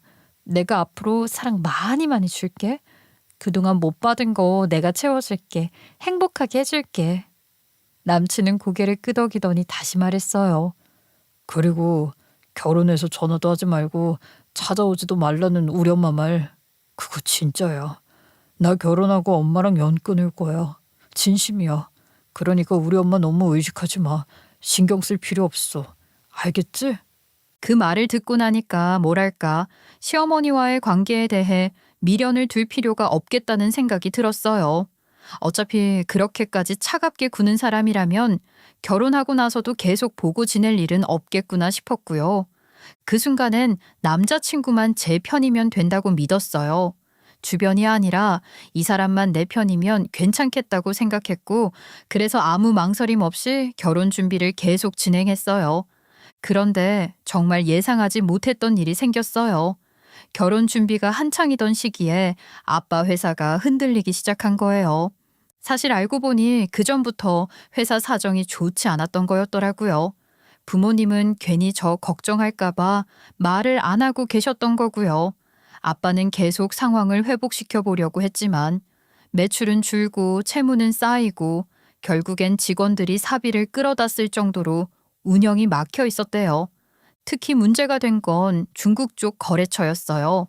원래 중국 공장에서 아빠 회사로 물건을 공급해주고 그 물건으로 국내에서 유통을 돌려야 하는 구조였는데 아빠가 자금 사정이 어려워지면서 정산을 못했던 거죠. 그게 반복되다 보니 결국 중국 업체에서 거래를 멈춰버렸고 그때부터 상황은 완전히 꼬이기 시작했어요. 아빠는 그 문제를 직접 해결해 보겠다고 중국으로 건너가셨어요. 그런데 며칠 후 아빠한테서 전화가 왔는데 중국 공장 사람들한테 여권을 뺏겼대요. 자금을 지금 주거나 아니면 돌아갈 수 없다고 했대요. 협박 수준의 대응을 했던 것 같아요. 여권을 빼앗기고 발이 묶인 채 연락을 해온 거였죠. 곧 돌아가겠다고 했지만 연락이 잘 되지 않았어요. 원래는 아빠가 저희 신혼집도 해주고 차도 해준다고 했지만 이런 상황에서 신혼집 얘기를 어떻게 꺼내요? 친정집도 넘어갔는데요. 더 이상 지원을 기대기는 어려운 상태였고요. 그래서 저희끼리 알아서 해결을 하려고 했어요. 다행히 저는 그동안 아빠한테 용돈을 받아서 월급을 거의 안 쓰고 모아둔 게 있었거든요. 그 돈이 꽤 됐고 그걸로 전셋집을 구하고 나머지는 둘이서 채워나갔어요. 자기야 미안해. 우리 아빠가 너무 의욕만 앞섰던 것 같아. 일이 이렇게까지 될 줄은 정말 몰랐어. 미안해. 아버님이 회복하실 수 있으시겠지? 다시 회사 운영하실 수 있으실 거지? 이렇게 힘든 일은 잠깐인 거지? 당연하지. 우리 아빠 정말 대단한 사람이야. 자본금도 없이 그만큼 회사 키운 분이야. 다시 일어나는 건 더 쉬울 거야. 그렇게 결혼 준비가 점점 소박해지고 있을 무렵 예비 시어머니한테 전화가 왔어요. 얘, 너네 집 거짓말 아니니? 사기꾼 아니야? 해준다던 집도 없고 차도 없고 이게 도대체 무슨 난리야? 너처럼 없는 집에 우리 아들 장가 보낸다고 생각하니까 마음이 너무 불편해. 그렇다고 지금 와서 엎을 수도 없고. 네? 어머님, 그 사람이 그래요? 맞는 말이긴 해요. 저희 아버지 회사가 안 좋아져서 부도가 났어요. 근데요, 저도 속상한 상태인데 그렇게 말씀하시면 저 너무 서운해요. 그래도 나름 이름 있는 회사였고 저희 아빠는 강한 사람이니까 다시 일어나실 거예요. 시어머니의 말을 직접 들으니까 남자친구가 그동안 얼마나 외롭게 자라왔을까 싶더라고요. 말 한마디 한마디가 얼토당토 않고 무례했지만 그게 늘 일상이었던 사람이라면 어릴 때 얼마나 외로웠을까 싶었어요. 그 사이 아빠의 귀국 일정은 계속 미뤄졌고 결국 제 결혼식에도 오시지 못했어요. 결혼식 날 시어머니는 저희 엄마한테 그런 남자를 만나 딸을 이렇게 고생시키냐고 속을 긁는 말들을 계속했대요.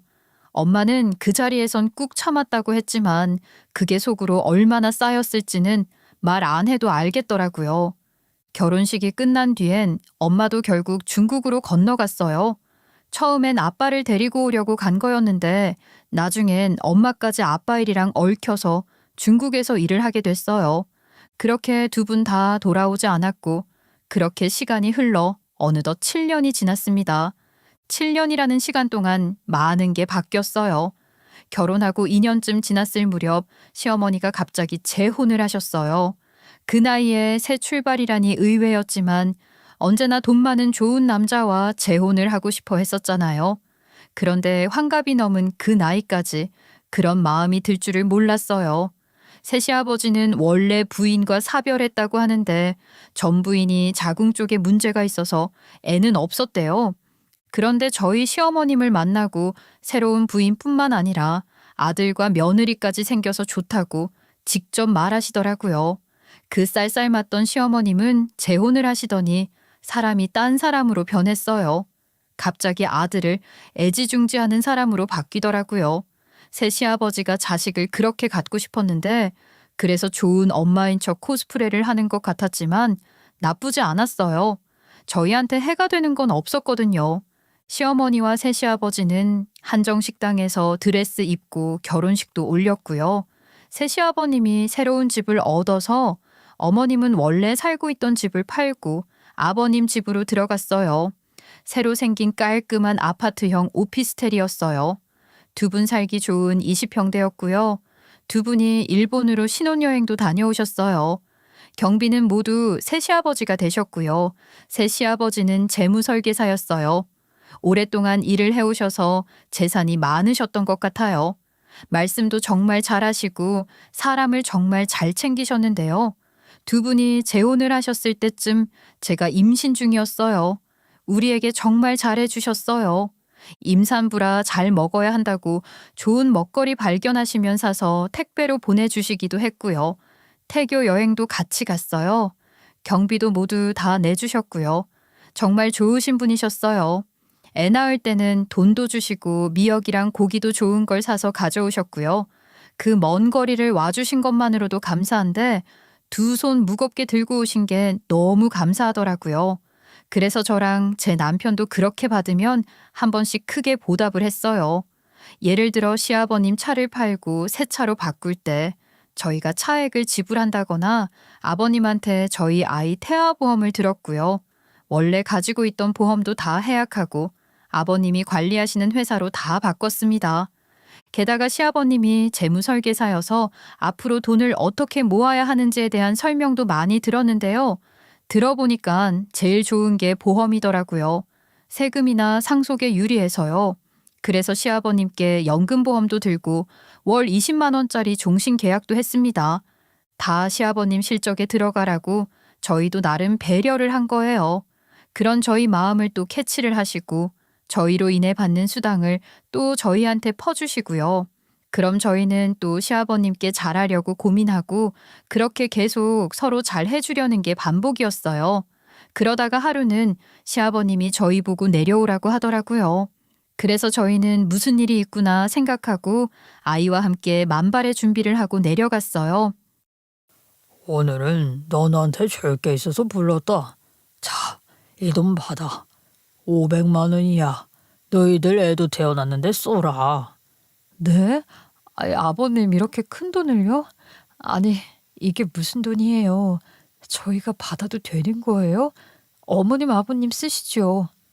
내가 최근에 투자한 게 있는데 거기서 수익이 좋아서 너네 도와주고 싶었어. 자식이 너네뿐이잖냐. 다음에 더 큰 돈 벌면 또 줄게. 아이고, 아들 며느리 있으니까 좋다. 이렇게 도와주는 기쁨도 느끼고 말이야. 나 아빠 시켜줘서 고맙다. 5만 원짜리가 100장 들은 봉투를 건네주시며 환하게 웃으시는데 너무 감사하더라고요. 남편도 저도 감동했죠. 남편이 거기서 바로 물었어요. 아이, 아버지, 그 투자 어떻게 하신 거예요? 저도 할 수 있어요? 그 방법 좀 알려주세요. 그때 아버님은 관리하시는 고객님들 중에 여러 능력 있는 고객님들이 있으신데 그중에 건설업을 하시는 분이 있으신데 그분께 정보를 받아서 투자를 하게 되었다고 해요. 그러면서 월급 받아서 차곡차곡 모아서는 절대 큰 돈을 못 만지니까 투자를 해야 한다고 하더라고요. 남편은 고개를 끄덕이면서 시아버지의 말씀에 굉장한 공감을 표현했죠. 그리고 다음에 자기도 껴달라고 하더라고요. 아버님이 좋은 기회가 생기면 얘기해준다고 했어요. 그렇게 돈을 받고 저희는 시댁에서 하룻밤을 보내고 집으로 돌아왔습니다. 그때부터 남편이 좀 깐깐하게 생활비를 어디에 썼는지 따지더라고요. 제가 그 당시 애 낳고 복직을 하지 않고 퇴사를 했거든요. 외벌이라 여윳돈이 없으니까 투자를 하고 싶어도 하질 못하니까 짜증나는 마음에 저한테 퍼붓더라고요. 생활비를 어디다 따져가며 날 올가매더라고요. 자꾸 그러니까 싸우게 되었어요. 그런데 그 인간이 황당한 소리를 하더라고요. 나 솔직히 당신만 아니면 자유롭게 살 수 있는데 내가 희생하고 있는 거야. 내 발목 잡고 있는 건 당신이니까 최대한 돈 쓰지 마. 알았어? 뭐라고? 그게 가장이 할 소리야? 미친 거 아니야? 어떻게 그런 말을 해? 결혼한 거 후회하냐?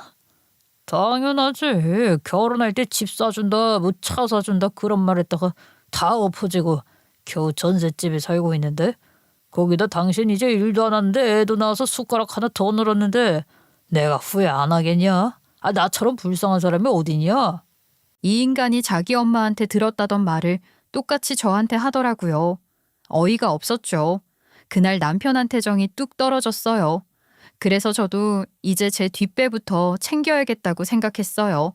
내가 할 수 있는 일이 뭔지 하나씩 생각해봤고 그때부터 차근차근 실천하기 시작했어요. 그렇게 결혼 7년 차가 되었을 무렵 그제야 부모님이 한국에 돌아온다고 연락을 주셨어요. 이미 서울에 집도 마련해 두셨다고 했고 명절에 맞춰 들어올 예정이라며 주소를 보내주셨어요. 그래서 남편에게 이야기하고 7년 만에 처음으로 처가댁인 저희 집에 인사를 가게 되었습니다. 명절이기도 했고 오랜만에 부모님을 뵙는 자리라 마트에서 한우 세트를 사서 남편 차에 실었어요. 이건 뭐야? 선물 세트야? 어디서 들어온 선물 세트야? 아, 이거 설마 산 건 아니지? 한우 세트야. 엄마 아빠네 집에 오랜만에 가기도 하고 명절이니까 선물로 샀어.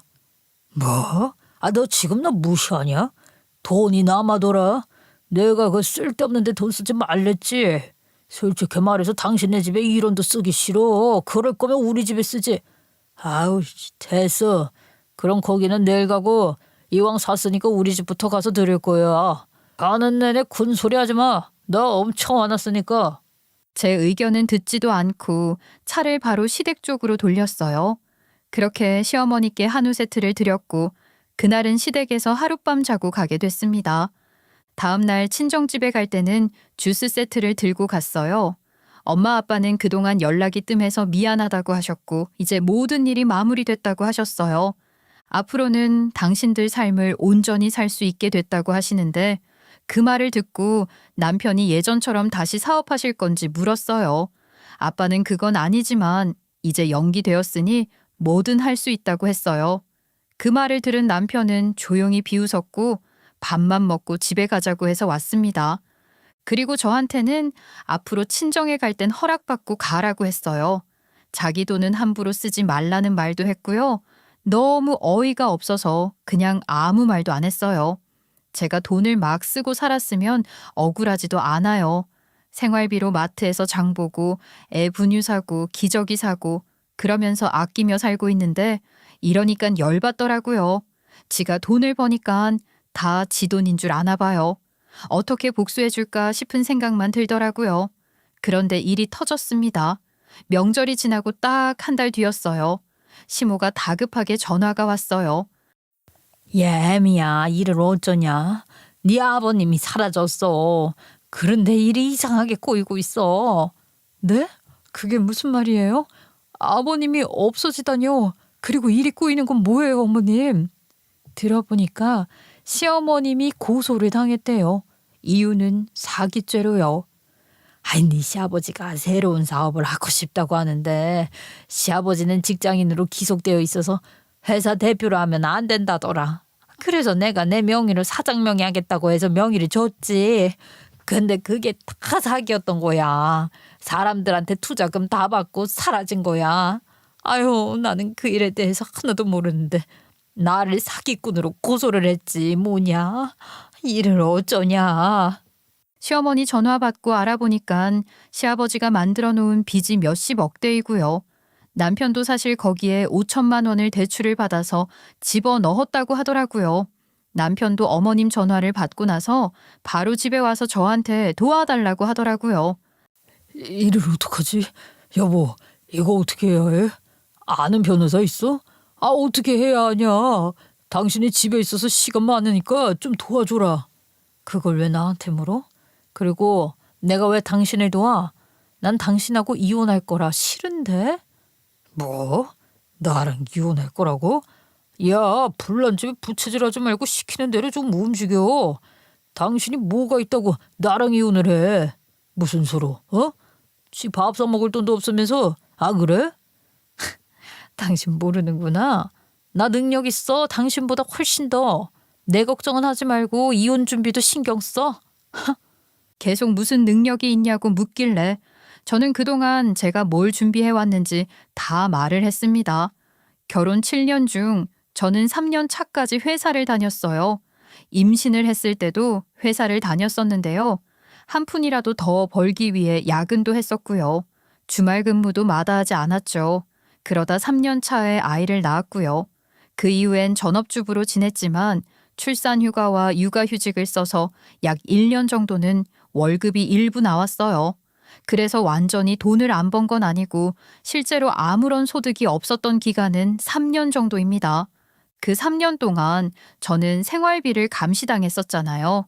남편이 생활비를 어디에 얼마를 썼는지 일일이 확인받으라 했고 그런 상황이 반복되니까 너무 화가 나더라고요. 그래서 저는 제가 할 수 있는 일을 본격적으로 찾기 시작했었어요.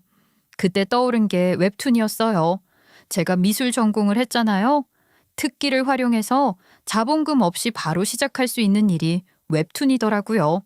제가 또 원래 상상하고 공상하는 걸 좋아했는데 그동안 제가 생각해둔 로맨스를 그림으로 그려 플랫폼에 올렸더니 꽤 유명한 출판사에서 바로 컨택이 와서 계약을 했어요.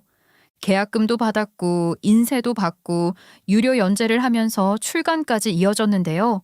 덕분에 저는 그동안 돈을 꽤 모을 수 있었어요.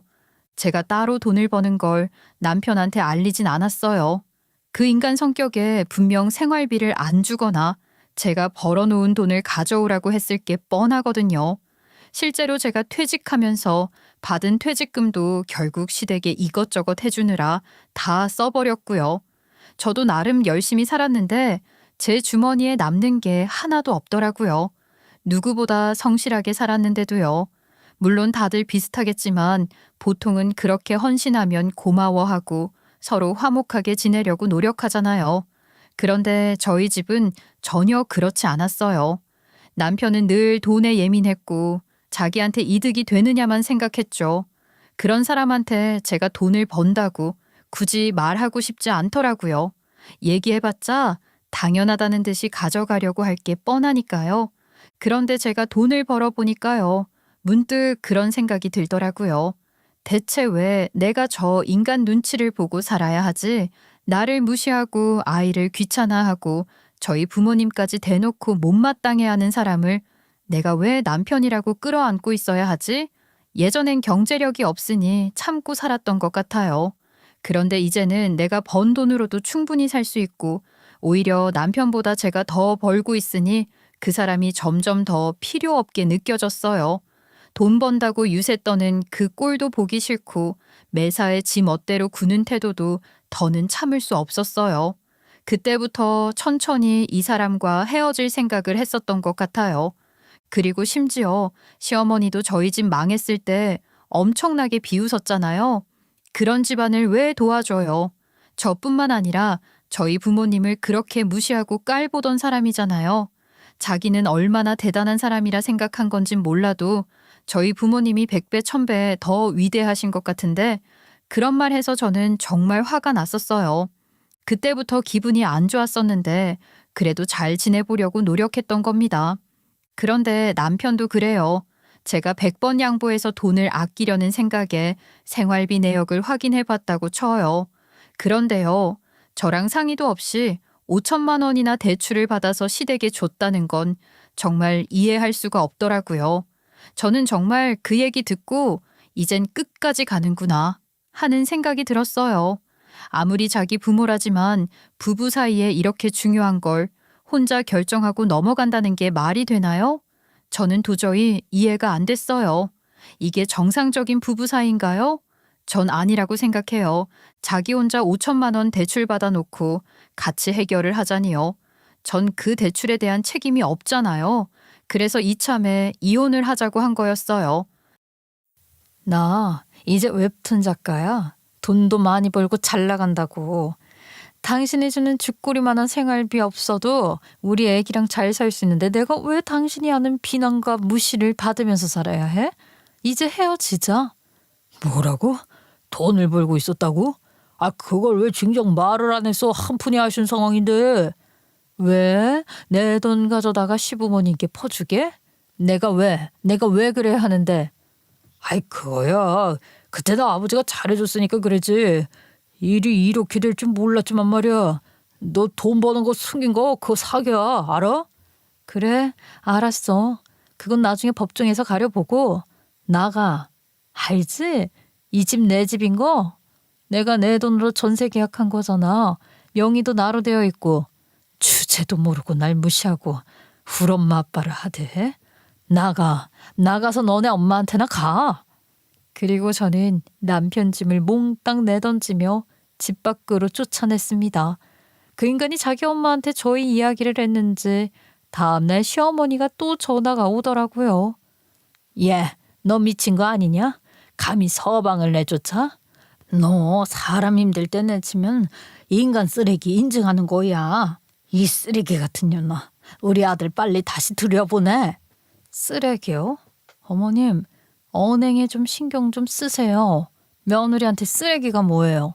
그리고 쓰레기는 제가 아니라 어머님과 어머님 아들이죠. 저희 집 어려울 때 해준 게 뭐가 있어요? 비난밖에 해준 게 없잖아요. 어렵게 저희 부모님 한국에 왔을 때 10,000원 한 장 쓰지 말라고 했던 사람이에요. 그런 거 다 알고 이런 말을 저한테 하시는 거예요? 우리 아들이 외벌이니까 그런 말을 했겠지.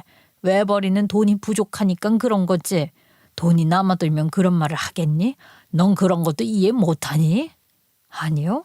이해 못하는 게 아니라요. 그 인간이 저희 집에 잘 보이기 싫어서 가지도 말고 뭐 해주지도 말라는 뉘앙스로 말한 거예요. 그런 사람을 제가 왜 도와요? 저 힘들 때 버린 사람인데 버리는 게 맞죠? 콩고물이라도 떨어지는 집에 더 잘하는 게 맞는 거지. 아유, 얘가 세상 물정을 모르네. 우리 아들이 똑똑하게 잘했는데 왜 이래? 그리고 얘 이혼이 뭐 쉬운 줄 아니? 개나 소나 다 이혼하니까 너도 할 수 있을 것 같니? 그건 제가 알아서 할 테니까 걱정은 집어넣으시고요. 어머님 아들이랑 제가 다시 합칠 일은 없을 거니까 진행하는 소송 알아서 남편이랑 잘 상의해서 마무리하시고요. 남편한테 짐 다 싸놨으니까 가져가라고 하세요. 이런 일은 쳐죽일련.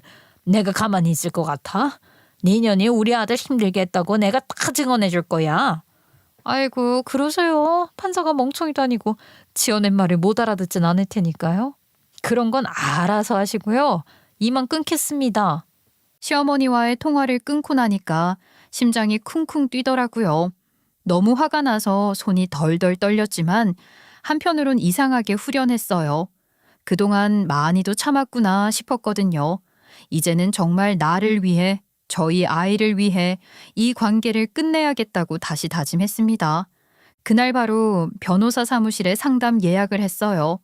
상황을 설명하니 상대방이 조금이라도 협의할 의사가 있다면 먼저 협의 이혼 절차를 진행해보는 게 좋다고 하더라고요. 저는 그 자리에서 변호사를 선임했고요. 동시에 혹시 모를 상황에 대비해서 전세 계약 관련 서류, 아이 출생신고 서류, 제 퇴직금이 시댁으로 간 정황, 남편이 생활비를 주지 않으려고 했던 기록, 그리고 제 동의 없이 대출을 받았던 내역까지 하나하나 정리해두기 시작했어요. 남편은 제가 정말 이혼할 줄 몰랐던 것 같아요. 하루에도 몇 번씩 전화를 했는데요. 미안하다고 할 줄 알았는데 자꾸 저를 떠보더라고요. 아 여보, 우리 아들은 잘 자고 있어? 나 많이 찼지? 우리 아들이 날 닮아서 그런지 나를 엄청 좋아하잖아. 자기가 업어주는 것보다 내가 아기 뒤로 안아주면 더 잘 잤잖아. 지금이라도 보러 갈까? 개수작 부리지 마. 나 마음 안 바뀌어. 그러니까 나랑 이혼 준비한다고 생각하고 있으라고. 그래도 제가 완강하게 헤어지는 쪽으로 얘기를 이어가자 계속 다시 생각해보자고 하더라고요. 제가 잘 버니깐 아쉬웠던 거겠죠. 전 그렇게 생각해요. 속이 너무 복잡해서 다음날 아이를 데리고 친정으로 갔어요. 그리고 엄마 아빠한테 그동안 남편과 있었던 이야기를 다 말씀드렸어요. 엄마는 조용히 안아주셨고 아빠는 담담히 말씀하셨어요. 잘했다. 이제라도 네 인생 지키는 선택을 했으면 됐다. 사람 고쳐 쓰려고 하지 마. 절대 안 변하니까. 이제 엄마 아빠가 다시 널 지켜줄게. 엄마 아빠만 믿어. 그동안 우리 딸 고생이 많았구나. 아휴, 이게 다 엄마 아빠 잘못이야. 미안해. 아니야, 나도 이제 엄마인데 내 인생은 내가 지켜. 우리 아들도 내가 지키고 엄마 아빠도 내가 지켜줄게. 그니까 나 걱정하지 마. 내가 알아서 잘 사는 모습 보여드릴게. 그날 저는 제 인생을 다시 시작할 준비가 되어 있었어요. 더 이상 누구 눈치도 보지 않고 제게 함부로 말하거나 무시하는 사람들에게 침묵으로 참아주지도 않기로 다짐했죠. 이제는 그런 무식하고 예의 없는 사람들한테는 이제는 제 시간을 쓰지 않기로 했습니다. 그걸 그때 다 겪고 나서야 깨닫게 되었어요. 미리 알았으면 좋았을 텐데요. 그 순간이 제 인생의 두 번째 막이 열리는 시작이었습니다. 남편과 떨어져 지낸 지 얼마 지나지 않아 저는 합의 이혼 서류를 작성해 남편 회사로 보냈어요. 며칠 뒤 남편에게서 전화가 왔고 만나자며 미안하다고 살살 비위를 맞추더라고요. 하지만 저는 한번 돌아서면 다시는 돌아보지 않는 성격이라 단호하게 말했죠. 그러자 남편이 갑자기 다른 제안을 꺼냈어요. 아이, 그래, 알았어. 네가 그렇게 싫다면 너는 같이 살자고 강요하진 않을게. 내가 그렇게 열받는 존재라면 네 눈앞에서 안 나타날게. 그런데 우리 아들은 문제냐? 엄마 아빠 따로 살면 한 번에 받아야 할 사랑을 반으로 나눠받게 되잖아. 그건 부모로서 너무 하는 거잖아. 아이고, 갑자기 자상한 아빠 코스프레는 왜 하는 거야? 언제부터 우리 아들한테 그렇게 애정이 많았다고 그래? 그렇게 애정이 많은 사람이 나한테 그랬니? 이미 늦었어. 그만해. 당신이 원하는 게 나랑 헤어지는 거잖아. 그럼 헤어져서 살자. 따로 살고 이혼은 하지 말자. 너는 너, 나는 나. 연애할 때처럼 따로 살면 되잖아. 딴 마음 없고 우리 애가 불쌍해서 그러는 거야. 아이고, 머리 잘 쓴다. 근데 잘 들어. 그래봤자 나한테 얻어가는 콩고물 없을 거야. 그러니까 쓰지 말고 좋은 말로 할 때 서류에 사인해서 보내. 안 그러면 이혼 소송으로 넘어갈 거니까. 알았어? 그 인간이 자꾸 저희 아들을 걸고 넘어지면서 아빠 없는 아들 마음을 생각해 보라고 했는데요. 저도 그게 제일 마음에 걸렸지만 어떡해요. 그 인간이랑 같이 있으면 제가 죽을 것 같은데요. 그런 아빠는 아이한테도 안 좋다고 생각이 들면서도 그런 아빠라도 있는 게 나은 건가? 하며 마음이 갈팡질팡 하더라고요. 이혼하지 않고 따로 사는 것도 나중에 우리 아이가 상처를 안 받는 방법이기도 하고요. 남편한테 큰 소리는 쳤지만 계속 고민이 되더라고요. 그런데 그런 고민을 괜히 했더라고요. 그 인간이 제가 자기랑 같은 회사에서 일했었다는 걸 까먹었나 봐요. 그 인간 회사 동료가 제가 예전에 회사 다닐 때 친하게 지냈던 동료와 사귀고 있는데요. 그 동료한테 아주 오랜만에 전화가 왔어요. 아유, 너무 오랜만이지. 너 퇴사하고 한 번도 못 봤는데. 근데 이건 내가 말을 해줘야 될 것 같아서 전화했어. 내 남자친구 누군지 알지? 네 남편이랑 같은 부서인데 남자친구한테 네 얘기 듣고 너무 심장이 벌렁거려서 오랜만에 전화했어. 이혼한다며? 상황이 그렇게 됐어. 결혼해서 잘 사는 사람들이 정말 대단한 거더라. 잘 사는 게 쉬운 일이 아니야. 아니다 싶으면 이혼하는 것도 괜찮은데 너네 남편 조심해. 내 남친한테 뭐라고 했는 줄 아니? 자기 엄마 사기죄 소송 때문에 머리가 터지겠는데 거기에 이혼까지 하게 되면서 더 복잡하다고 하면서 이혼하면 양육비도 줘야 하는데 이혼 안 하고 이렇게 살면 양육비는 안 드니까 그냥 이렇게 살고 싶다고 했대. 진짜 소름이더라고요. 어떻게 사람이 그럴 수가 있나요? 머리는 잘 쓰긴 하죠. 정말 기가 막힙니다. 자식한테 들어가는 돈이 그렇게 아깝나? 역시나 애정 많은 아빠 코스프레가 맞았던 거예요. 저한테 아들 인생을 거론하며 그렇게 애정 많은 아빠인 척 했는데 뒤로는 그런 흑심이 있었을 줄이요. 역시는 역시더라. 예전 동료한테 전해줘서 고맙다는 말을 하고서 바로 그 인간한테 전화를 했어요. 이혼 서류에 빨리 사인해서 보내라고요. 근데 또 거기서 뻔뻔하게 아들을 들먹이는 거예요. 진짜 이쯤 되니 피가 거꾸로 솟더라고요. 그래서 저는 여기에는 적지 못할 정도로 아주 험악한 욕들을 퍼부어줬어요. 그 순간 저는 그동안 참고 쌓아뒀던 분노를 다 터뜨렸어요. 그랬더니 깨갱하고 바로 서류를 보내더라고요. 그래서 바로 이혼을 하게 되었습니다. 그리고 혼인 기간 내내 저희는 서로의 돈을 각자 관리했었고요. 실제로 남은 돈도 거의 없어서 재산 분할 문제도 크지 않았어요. 그냥 쿨하게 헤어지는 걸로 마무리됐죠. 솔직히 저는 그 인간을 제 주변에서 완전히 끊어냈다는 사실 하나만으로도 충분히 만족해요. 전 남편은 이혼에 거품 물고 반대했지만요. 그래봤자 어쩌겠어요. 이미 저는 마음도 정리했고 법적으로도 정리한 상태인데 지가 아무리 발버둥 친다 해도 다시는 저한테 발 못 들이게 막아놨죠. 그쵸? 이제 끝인 거죠. 그리고 나중에 또 예전 직장 동료를 통해 새로운 얘기를 들었어요.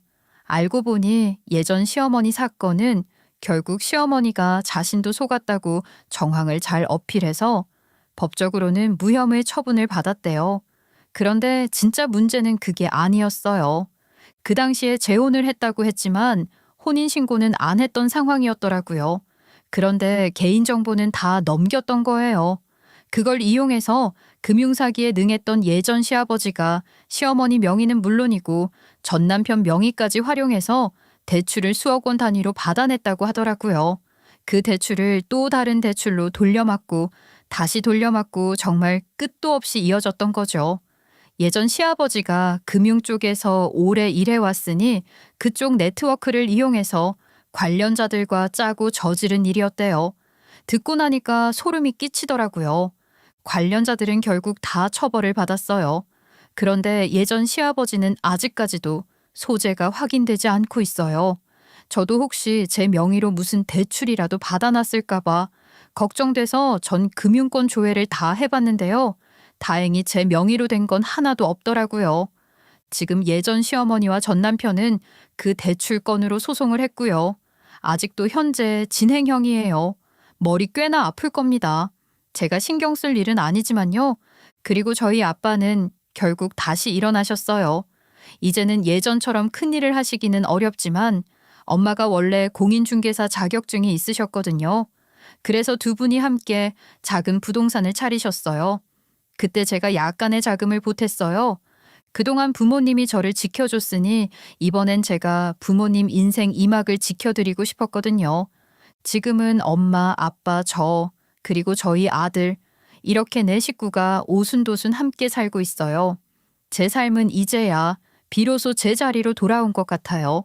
이렇게 저희 가족은 각자의 자리에서 다시 시작했고 저는 이제 제 삶을 저 스스로 지켜내고 있어요. 정말 입에 바른 말, 가식적인 행동에 속아서 저도 그렇지만 전 남편도 사기꾼 같은 새아버지에게 당한 후에야 진정성 있는 사람을 걸러볼 수 있는 안목이 생기게 되었어요. 이제는 이렇게 힘든 일 안 당하고 싶어요. 이제는 아들과 새 출발하는 저희 부모님과 그리고 성공해가는 저에게 지금 같은 행복한 일들만 일어나길 바랄 뿐입니다.